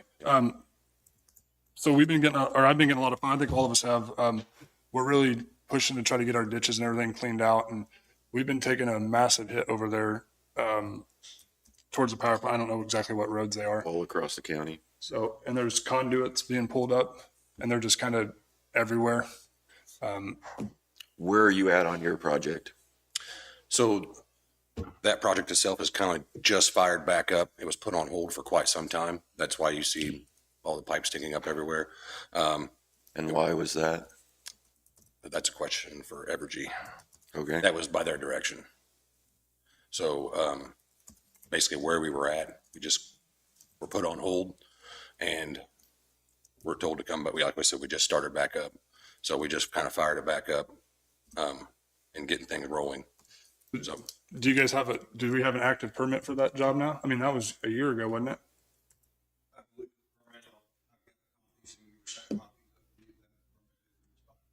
So what are we doing about that? Do they need to reapply? I mean, what? That would be either reapplication or an extension. And I stated this to the rep that I had talked to. I'd been kind of trying to head this up a little bit. Yeah. Talked to Carly, which was who the contact on the yeah, the that's permit was. Yeah, they do all the permitting and engineering. So our last extension was what, 7/12 of 2023? Yeah, I believe so. I believe there Yep. was what, 2 extensions, yeah, right? Yep. Yeah. We had one on 3/24 of 2023 and another one on 7/12 of 2023. If the job's active, I mean, not finished, should have permit continued straight through, right? I mean, instead of, I would think so, yes. I mean, if the job is unfinished, we should not be allow a break in their permitting process. Yeah, I don't know. How come, yeah, I mean, I guess you can't answer how come you guys were pulled off of it. No, I do not have an answer for that. Other than just they had a different direction. It was to my knowledge that whenever we got pulled off certain projects, that counties, municipalities, whoever was involved was notified. We weren't notified at all. But, you know, like I said, that's on. Notified by the residents, they're really upset with us. Yeah, I mean, I understand that. I mean, they're, you know, Should it be the company's responsibility to keep their permit in place if their job is unfinished? I mean, what is the procedure? Well, And I don't, actually, the county sets the requirements for people operating, and if the county has a requirement for a permit, and there's a reason for it, because the county wants to monitor the performance under the permit. So I think regrettably, they might have been a little in violation of, you know, some of the county rules doing it. So kind of need to get current and stay current at all times. Everybody does. Yep. Otherwise, whenever the residents call the commissioners, they don't know who to call to say, you know, what are you doing? Right. you know, can you talk a little bit about the accident on 7 Highway on that corner? Yeah, I wasn't on site, of course. From what I understand, one of our employees had pulled over on the side of the road and was trying to find a place to pull off at because the ditches on both sides are fairly steep. There's no access. So they tried to find somewhere to get out and get off the road. And unfortunately, a car came up behind him and hit the trailer. And it was on one of the curves on 7 Highway. So, I mean, it would have been a kind of a blind area, flagging, nothing along those lines to our understanding. Okay. Just adding. I'm under the understanding that this person had narcolepsy and wasn't supposed to be driving in the first place. I don't see where our flagging or cones would have avoided that situation.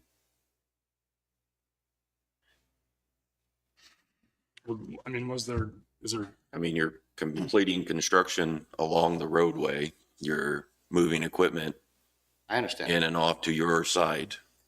Doesn't matter. They're coming around a Should have their curve. Safety equipment out there. I They had one cone out. One cone I on the behind the curve. truck. Yeah. I drove by it after the commissioner meeting. So I saw it right after it happened. So I saw the cone, the one cone.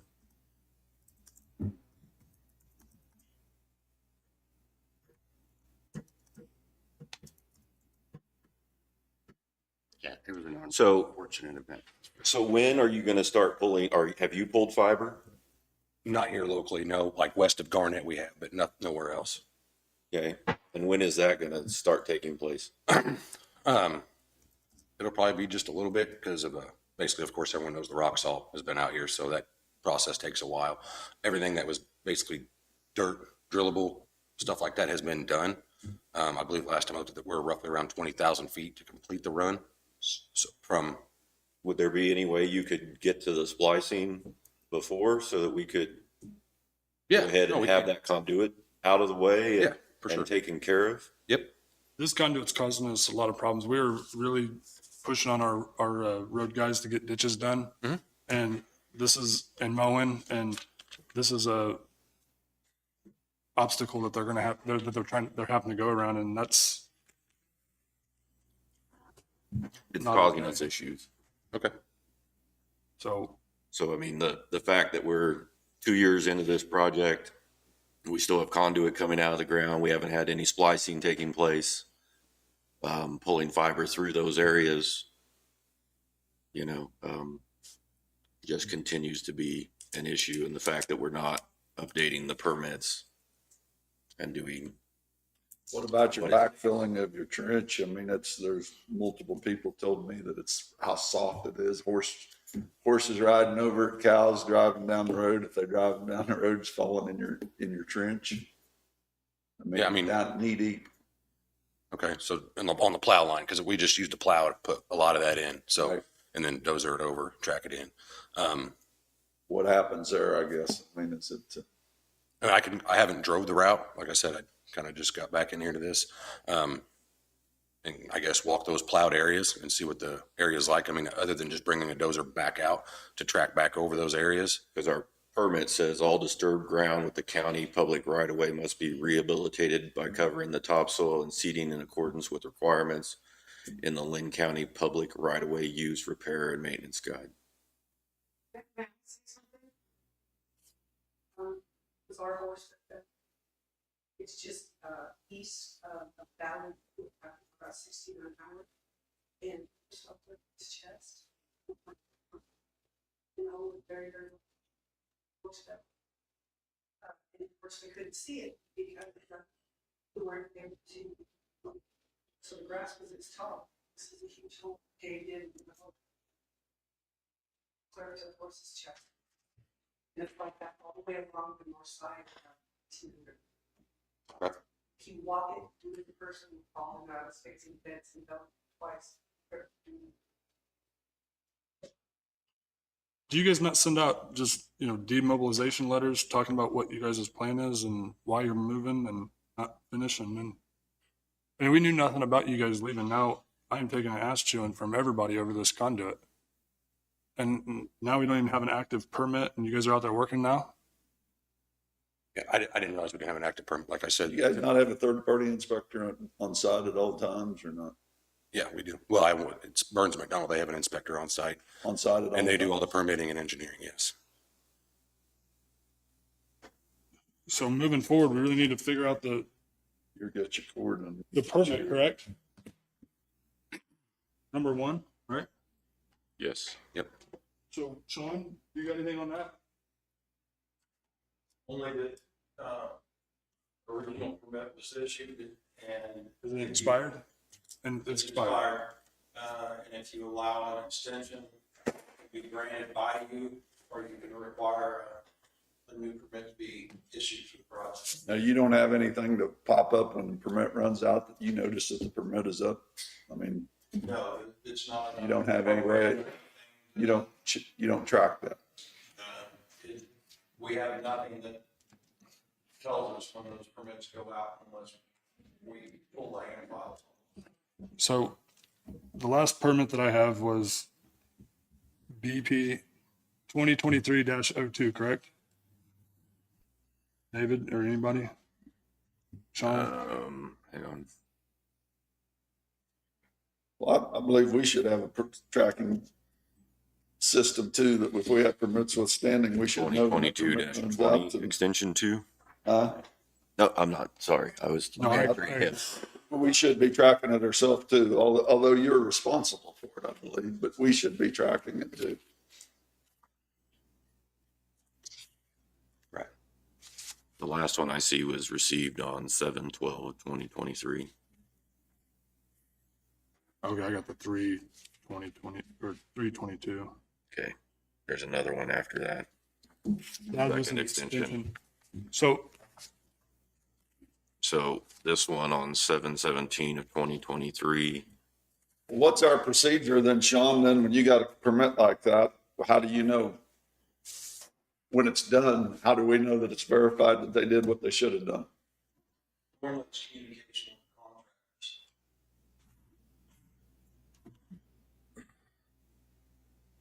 And we did a 90-day extension at that time. So we have an inactive permit. So do we need to reapply for a permit?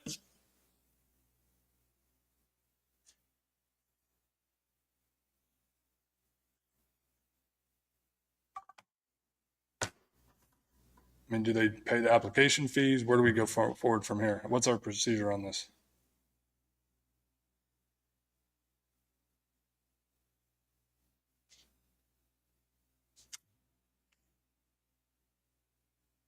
Sorry.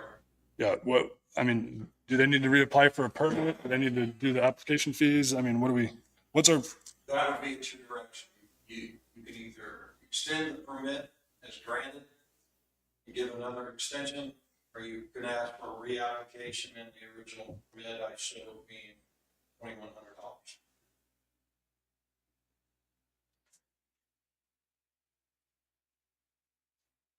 where's this number come from then?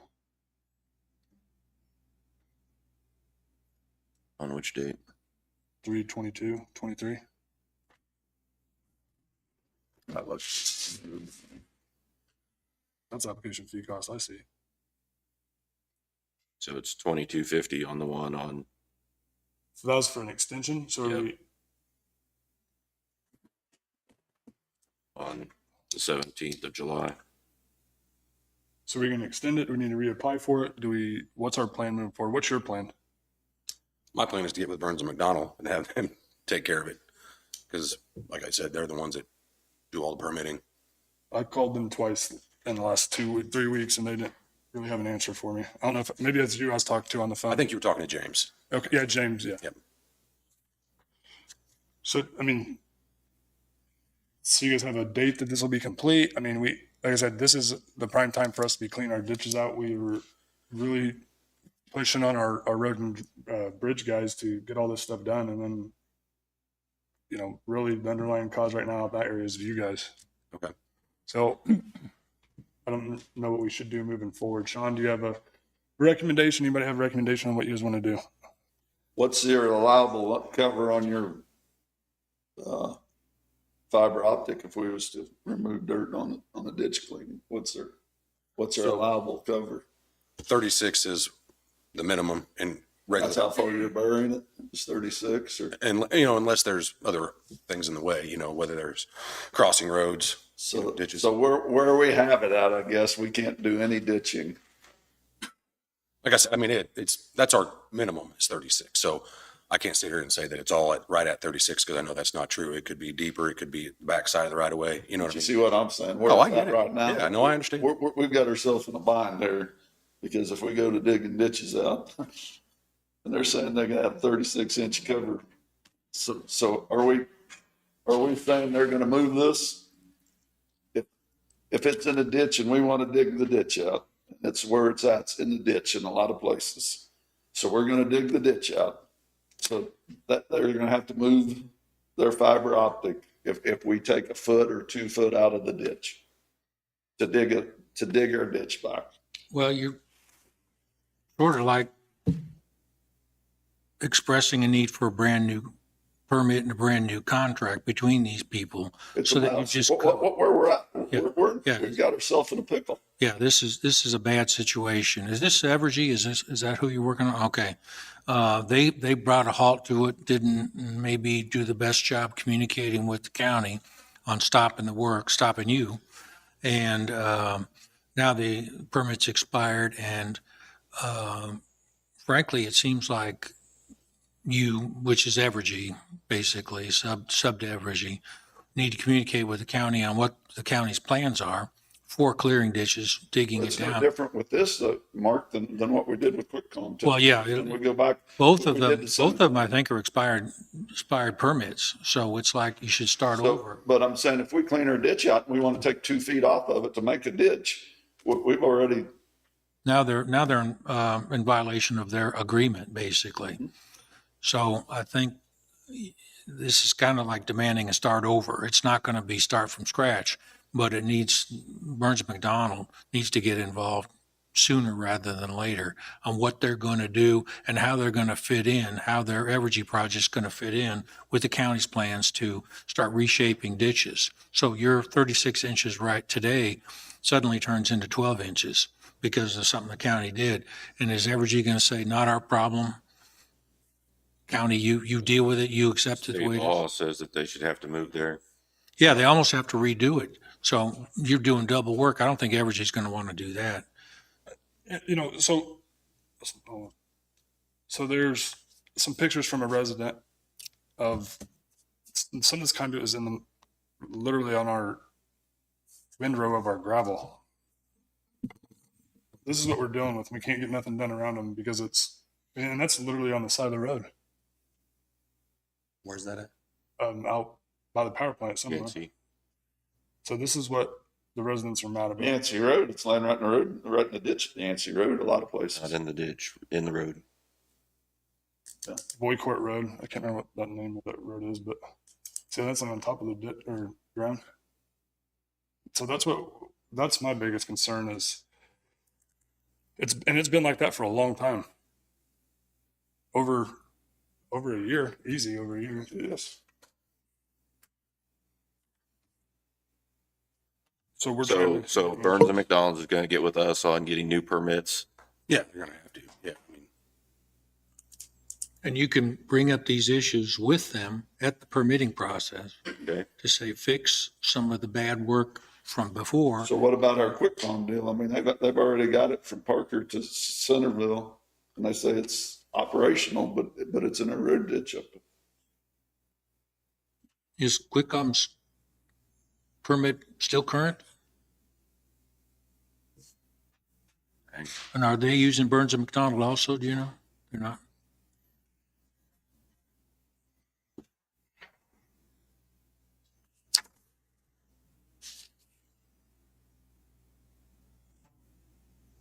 Quickcom is permitting parts of the project as they go, not a whole project. So what I have as far as the stuff you sent out was the construction end date was April of 2024. That's correct. So any going forward, they need a new permit or an extension of an old one? Is that it? Correct. Okay. And we had waived our permit fees. Here's one going to June of 2024. Just a second. Our MOA had even signed and we've allowed them to go off of the contract, right?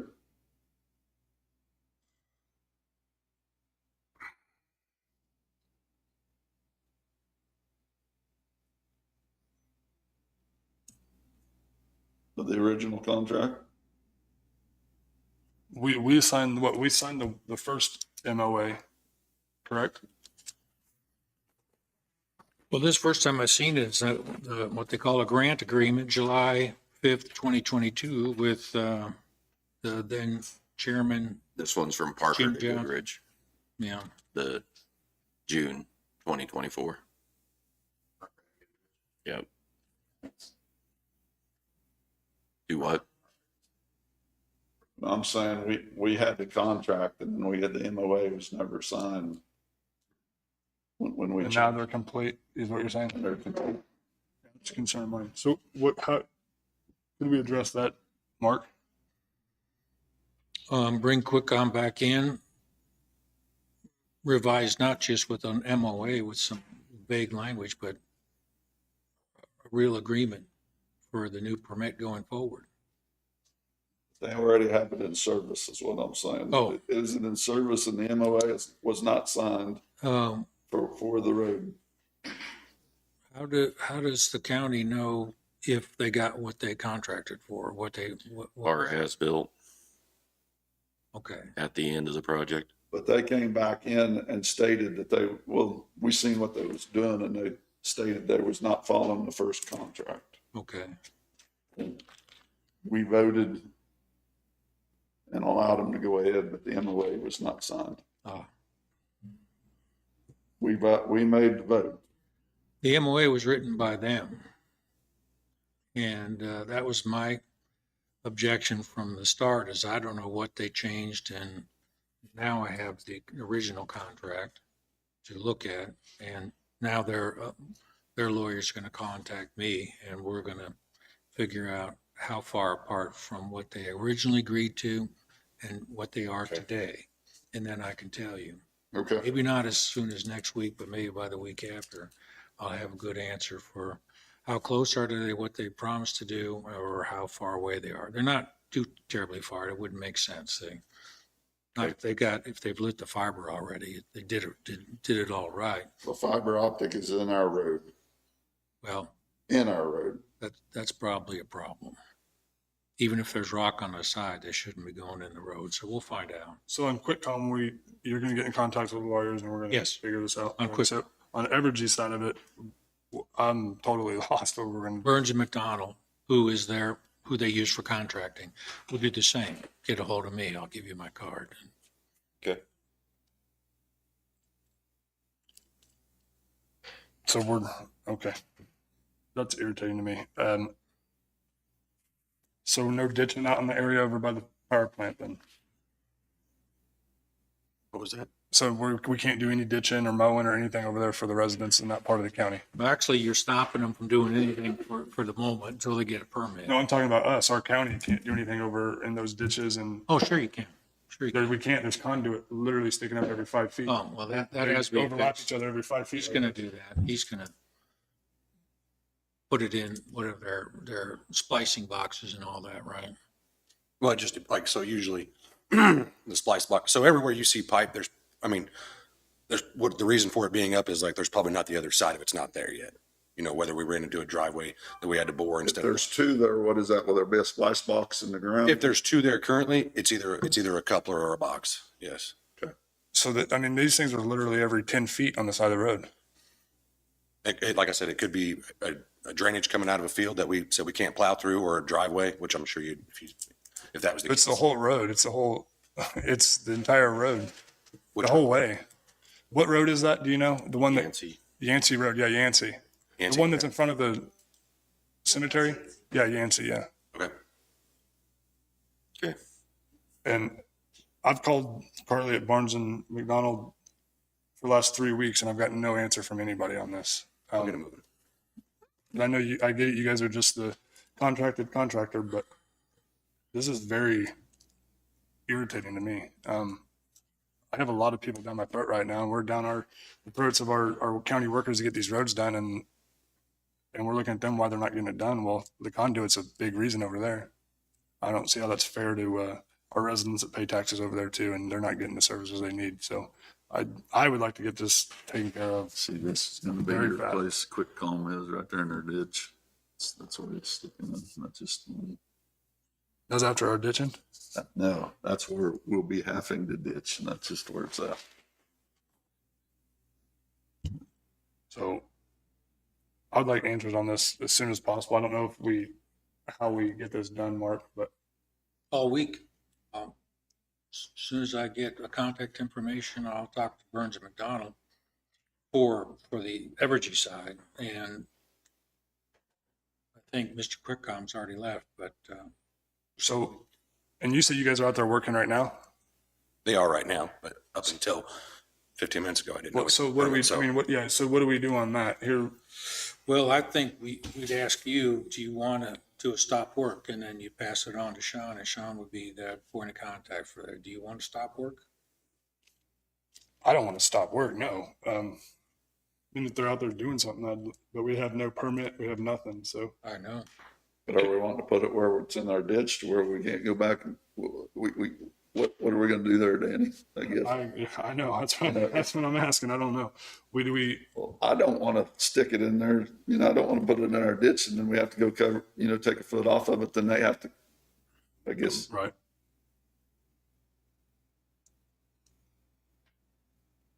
So what are you guys doing out there right now? I mean, what kind They're of just stalling right now. just sawing through the ground? Yeah, they did like on 1700 right at K7 when they went through and tied all that stuff together, sawing and tying all that stuff together. But right now, currently, they're just sawing at the moment. Yes. How fast can we get this all taken care of? I mean, I really don't want to do a stop work, no, because that's just going to push them off site, and then it's gonna be a longer ordeal, in my opinion. But I don't know what to do moving forward. What do you ever ran in this before? No, nothing particularly like this. No.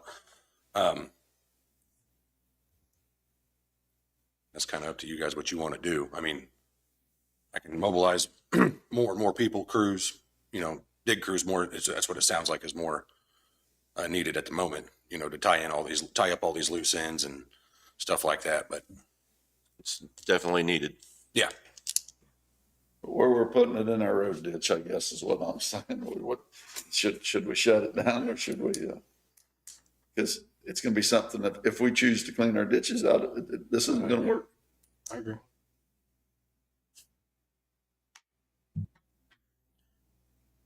who's the main provider? Like has been? Is it AT&T that's out there or Mocan? Do you know who's out there? Like current wise existing. Oh, I just wonder if you guys had a Who is current it? issue. Crawcan, yeah. I didn't know if there was a current issue when you're cleaning ditches with Crawcan. That I've never heard I of don't think we have any with Peoples either. okay. So can we get, I mean, can you get a hold of somebody and we get answers on this thing today? Yeah. Because as of right now, I mean, we have people out there working, there's no permit and we have no plan and no one knows what's going on. Okay. And I know I'm getting a lot of phone calls, that's it. So who's the contact on this? Sean, are you the contact on this? Yeah. When they send it in yet. You and schedule, as soon as I get it, I'll get it in. So could you get a hold of your people today and we can try to move I'll forward get a hold with of this? Burns McDonald today, yes. I think we need to set up something up with, on our end of it too, that we know the deadline, what the deadline is on the permit, that it flags it to us, that we know that we don't have a. Right, something like Darren just set something up like that and on his programs, maybe we can utilize that, right? Yep. So we can talk about that, but. So I guess as of today, are we stopping work till we get answers, get permits, contracts, a plan? I think we should. I think that's what has to happen. So I think that's where we have to be. Then you can get with Sean and we can get this figured out as soon as possible and. Get you back to work. All right. So. Okay. Yep.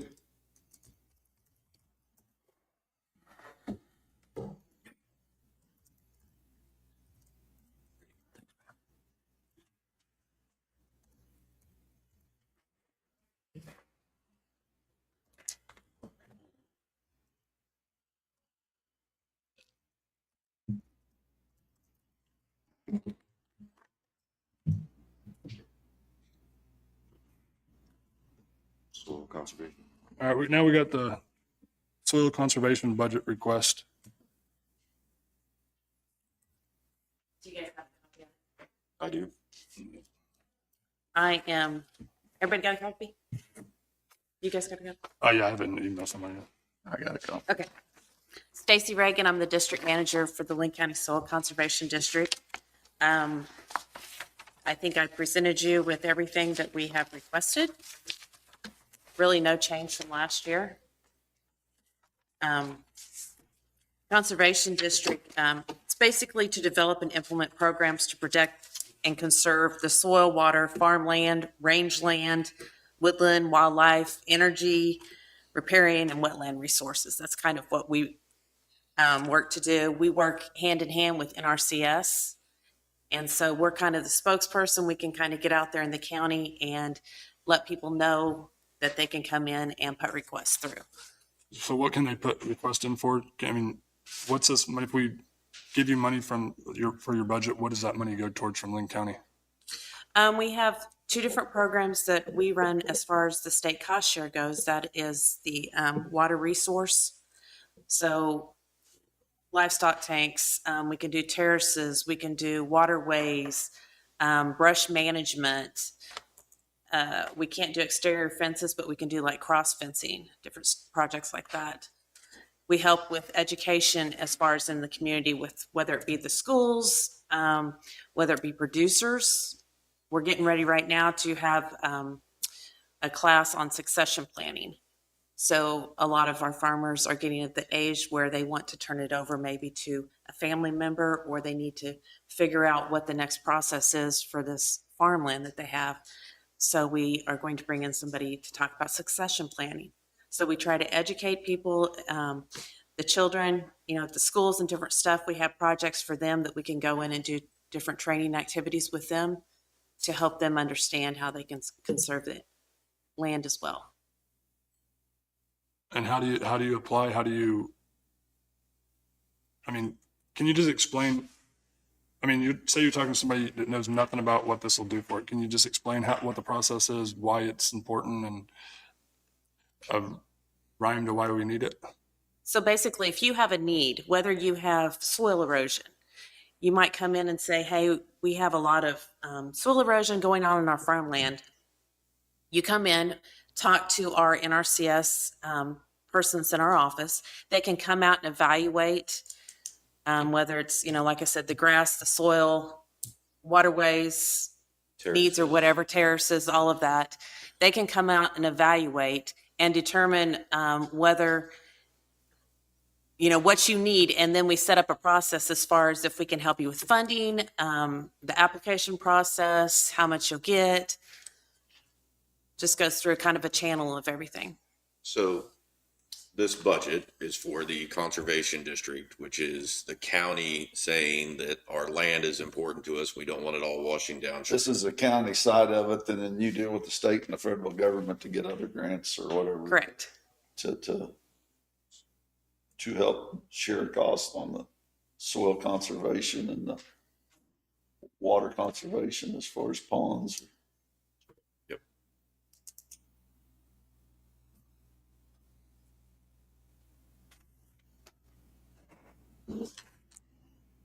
And we're going from 68,900 to 70,000. Yeah, just estimated, yes. We still have the current request at 43,000. Same as it was last year. Same as it's been, I think, for about 6 years. Okay.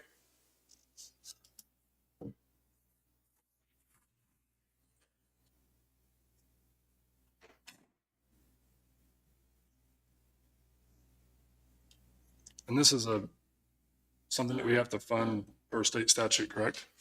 Yep.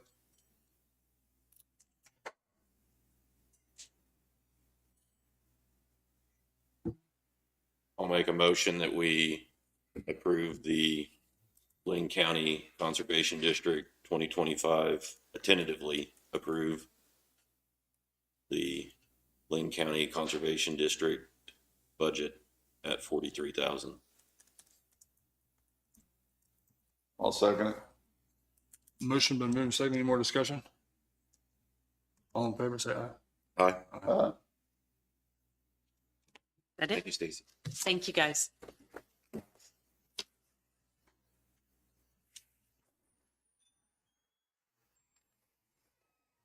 David, can we create another folder out there on the SharePoint where we're just dumping the budgets in so that we can go back and look at those quickly without having to scroll through meeting by meeting to find them? Yep. Thank you.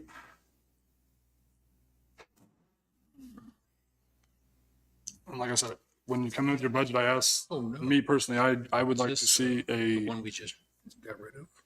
timeline of where we've got to where we at on your budget, because it's, we don't, Actually, sorry. I've got one within the projects folder that says 2025 budget requests. I just need to put them all in there Yes. as we get them. In the project folder. Yeah. Okay. There's a couple of them we already had that are sitting in it now. so unless we are going to create something on our website where the entire public can see where every dollar is being spent, I think it's very important that people come in here and they give a better explanation of what they're asking for and why they're asking for it, not just present a 5-second budget. So, and I've been stating that for years. And last year we stopped and we thought about the juvenile intake and look how much money we've saved there. Trico, the mental health. There's a lot of things that when we got into discussion about it, we've noticed that we've not been doing our duty, in my opinion. So I ask that if you bring a budget in, that you start at the very beginning, you explain to us how it started, why it started, what's important about it, how you operate, where your funds are going. And if we don't do it that way, I think we need to have something on our website where people can go on there and look and see exactly where their money is being spent. People aren't going to come in and talk about it. Is there some way we could put that like what she had as far as her budget somewhere to where people could see those? I'm sure we could. I don't manage what's on the website. That goes through IT. I mean, I can send stuff to them and have it put on there. I don't know how much Is that what you space want, we're man? going to use. I mean, I think so. But I'm not the only one upsetting up here. So you guys tell me what you guys think. And I'll shut up about it if that's not what you guys want to do. If you guys are good with just the numbers, then we can proceed, I guess. Do you guys think that's sufficient? You guys think that's okay? Well, I think on the smaller ones, that's what she did was Well, probably. yeah, no, I agree with that. Of what hers is, but there is times there, yes, the larger budgets, there's things that we can save on. And just like what you did last week, as far as cutting it back because we was getting we've been paying too much to where we compare it to other counties. You know, what we did last year with the mental health, or last week. With Trico. Yeah, something made truck it.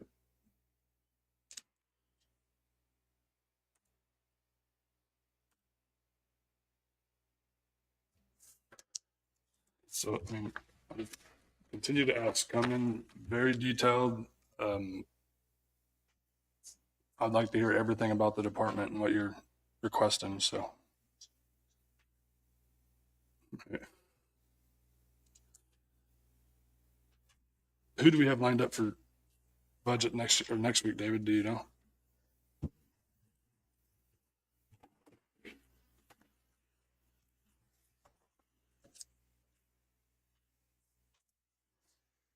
We've got district court on there at the moment. That's the only one that I've scheduled a time for, but I'll probably get some more throughout this week.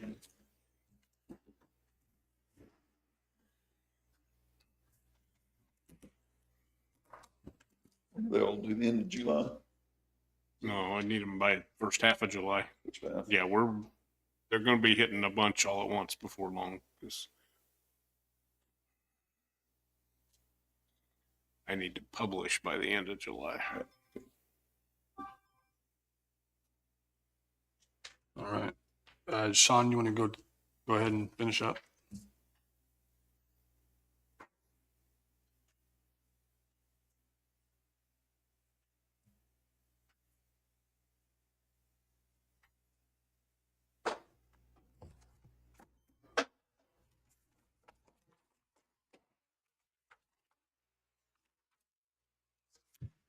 One of the last minute items was you'd made a request to find out what the cost of the repairs for the 1095 high-risk rural road projects was prior to the granted opportunity.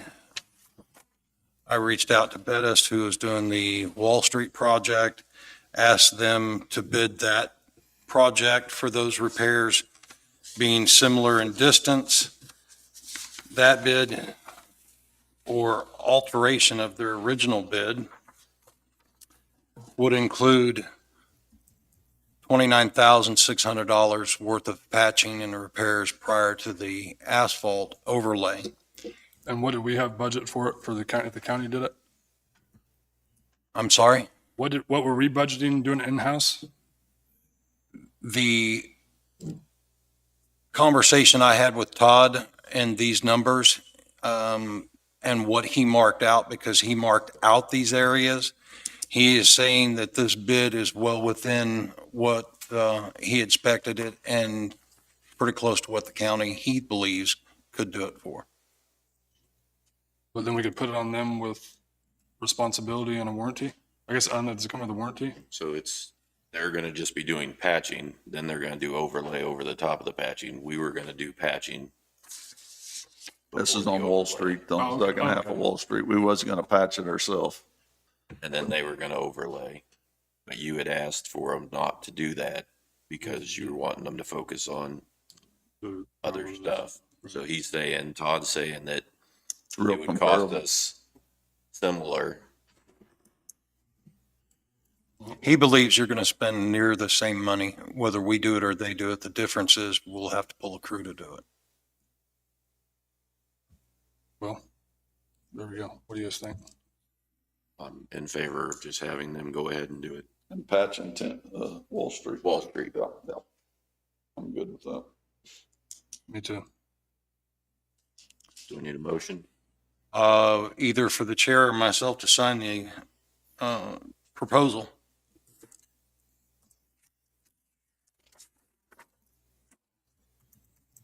I'll make a motion to allow the chair to sign the proposal for the patching of Wall Street, the west half to Bettis. Is that That's correct.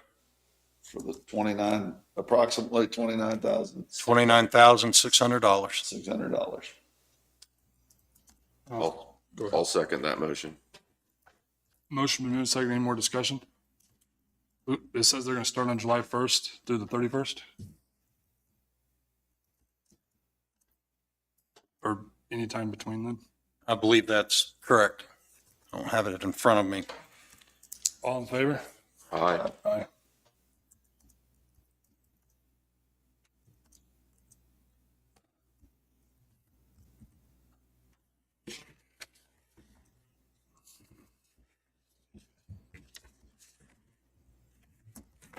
Based on that projection and a similar amount of miles, we still have to address the high-risk rural roads award for 1095 from 1650 to 1150. Our matching portion was 104 for that project, with the grant being 370, the total being $474,000 for that project, and would complete the rest of 1095 from 1150 to 52 with the other half that we've already been awarded.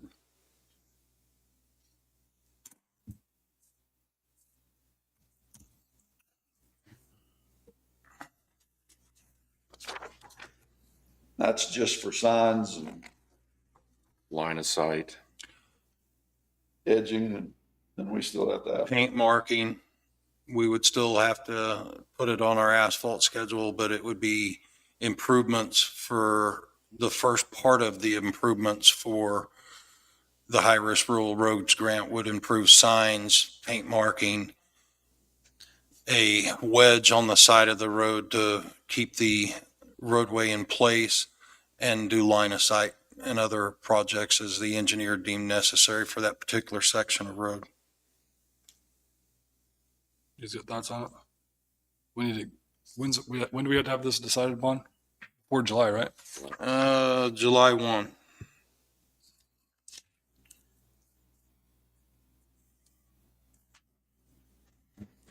It's just finishing out the second half. We already have this grant working on the north half of trying to get this collector road kind of cleaned up and in better shape. I would say it's probably some of the most treacherous in Linn County from as far as our paved roads go.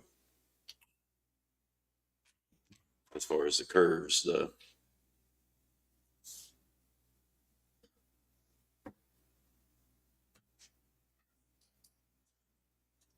Jim? I don't.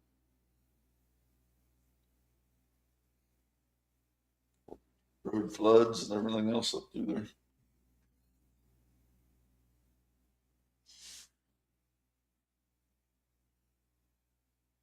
it does.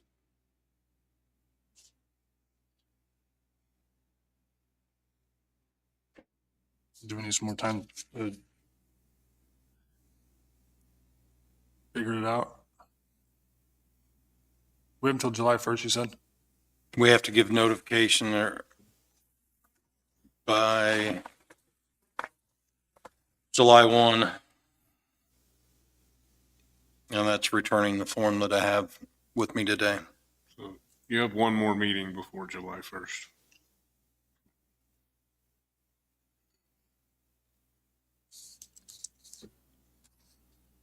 You want to table it? Want to table it? That's fine. We'll table it till next week.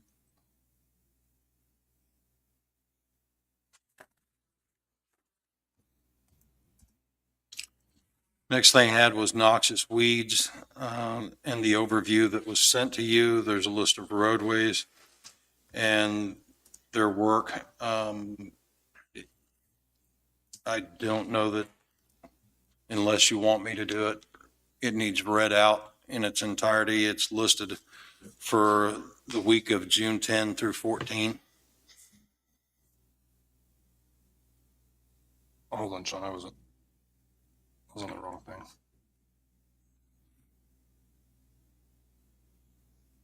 What were you asking, Sean? Do you need me to read out the noxious weed update? Yeah, go ahead.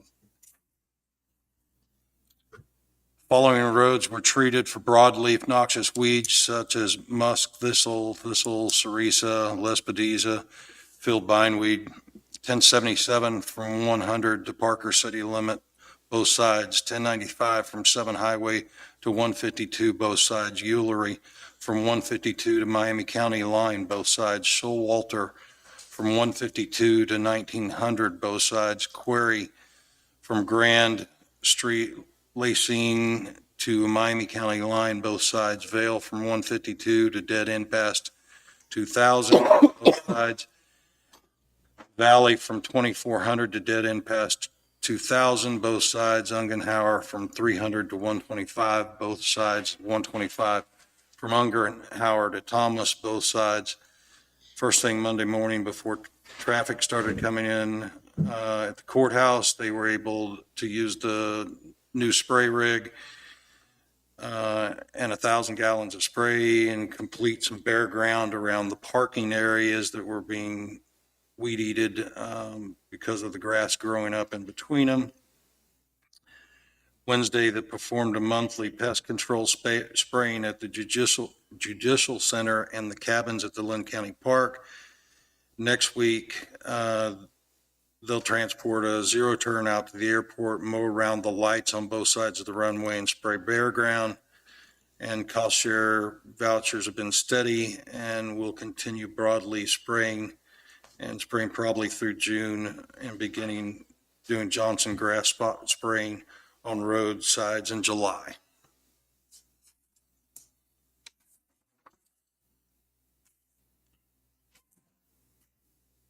The last thing I had on here was the senior center and direction about the doorway.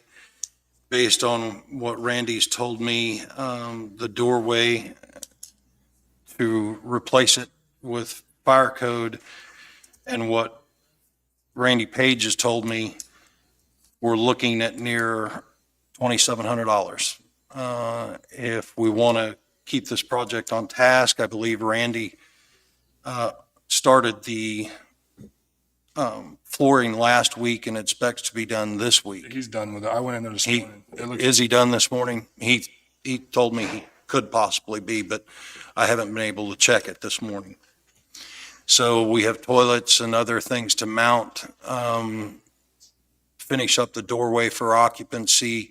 While that's going on, I would like to bring the seniors over and discuss placement of appliances and other things, but to get and keep this project moving, we need a decision on the doorway, and I believe it's going to take approximately $3,000 to fix that problem.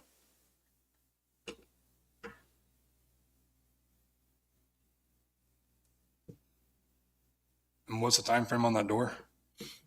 I don't recall the time frame, but it's manufactured somewhere in the 4-state region.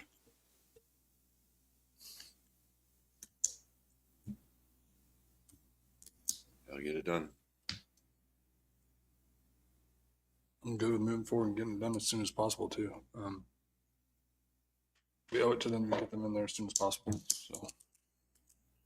I agree. How much over budget are we gonna be? We should be approximately, from the last numbers I had, we should be on task on the budget, but we may, with this doorway, this should be the overture on that project. I don't believe we hit it dead on, but we'll be within, with this doorway, 3,000 to 5,000 of the projection. Okay.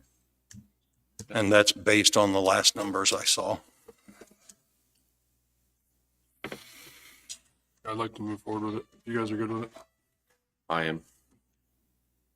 Jim? Gotta get fixed, I guess.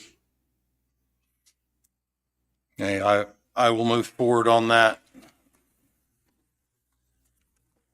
Commissioners, did you have anything for me? I don't. I think I do today. Okay. One last late coming agenda item for me, and I believe it'll be self-explanatory as to why I can't take any questions or answer anything on it at this point. Based on the 11 months and the processes that we've gone through with no results and some continued behavior, and the behavior of targeting employees that I allege where no judgment has been made. For that purpose and that purpose alone, I'm notifying you that this morning I delivered a complaint of ouster to the county attorney's office for his review against Mr. Johnson or Commissioner Johnson. The purpose for saying that is not that a complaint alone is a judgment of fact or has anything other than an allegation. I want to make it clear, I'm not a finder of fact. The purpose for telling you this is to make sure that if there's any direction, reprisal, or consequence, that it falls on my shoulders. Thank you. Thanks, Sean.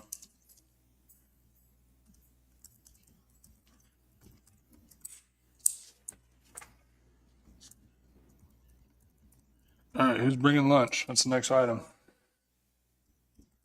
Anybody? All right. Well, anybody else got anything? Well, I'll make a motion that we adjourn. I'll second it. Oh,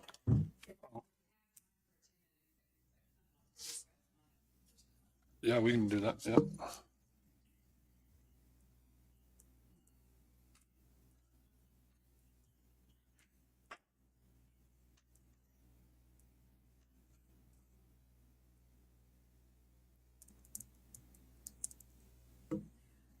All right, I'm making a motion we go in executive session for 10 minutes with Pam Cannon for non-elected, coming back at 11:44.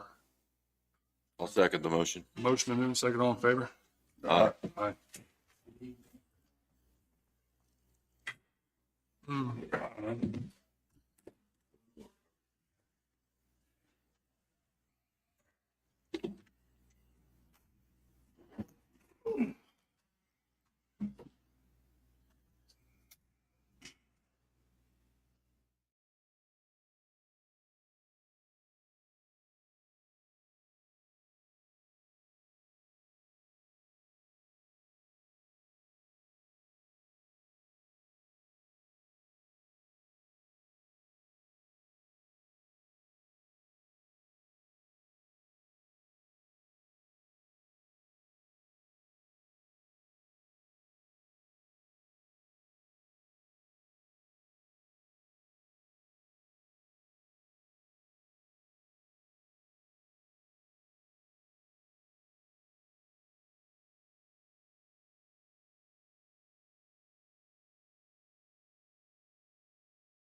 watch this live, so. KDOT. I like KDOT.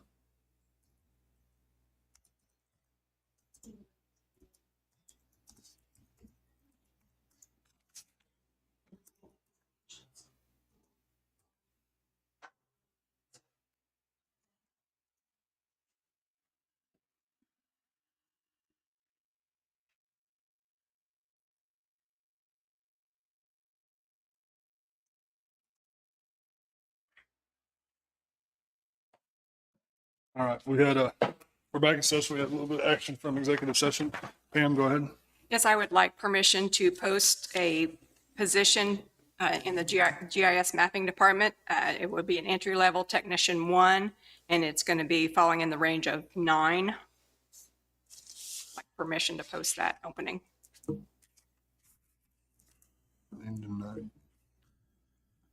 guys got any questions for her? Nope. I move that we allow Pam to post an entry-level position in the GIS department for a technician 1 at a range level starting at 9. I'll second. Motion been moved and seconded. Any more discussion? All in favor? Aye. Aye. Anything else? How's your new office? It's going. Good, good. I broke the handle on the toilet. I haven't turned it over support request for that yet, but there's little issues, but it's going good. Good. I'm excited for your budget. I'm not having to climb stairs now. We'll put that back in our wellness program. All right. Thank you. Thanks. Thanks, Pam.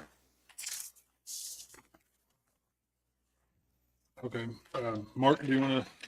Well, I've got one final item. Apparently, yeah, Oh, you got one? Okay. yeah. You don't need it? So, Kansas Department of Transportation apparently has been made aware that this Board of County Commissioners has approved the matching funds of $180,000 and sent a document for the review of each one of the commissioners. If you find it satisfactory, if it comports with what was agreed to by you, and I've looked at it, and it summarizes the key points, we'd ask that you sign it, and we'll get it back to Kansas Department of Transportation and get that Hells Bend Bridge project underway.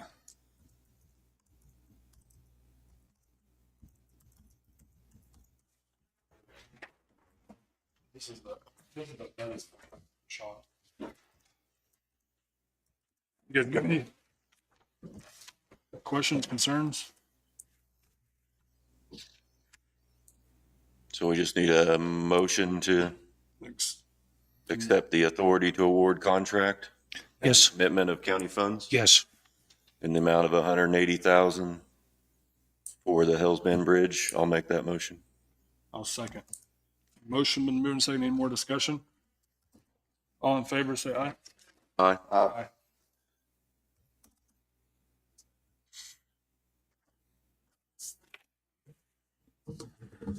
I'd like a copy of that before we send it off anywhere too.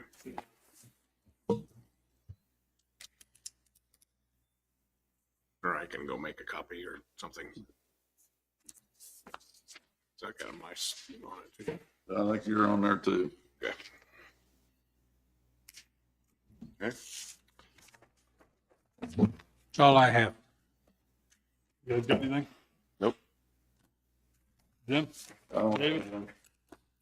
I'll make a motion. We adjourn. I'll second. Motion moved and seconded. All in favor, say aye. Aye.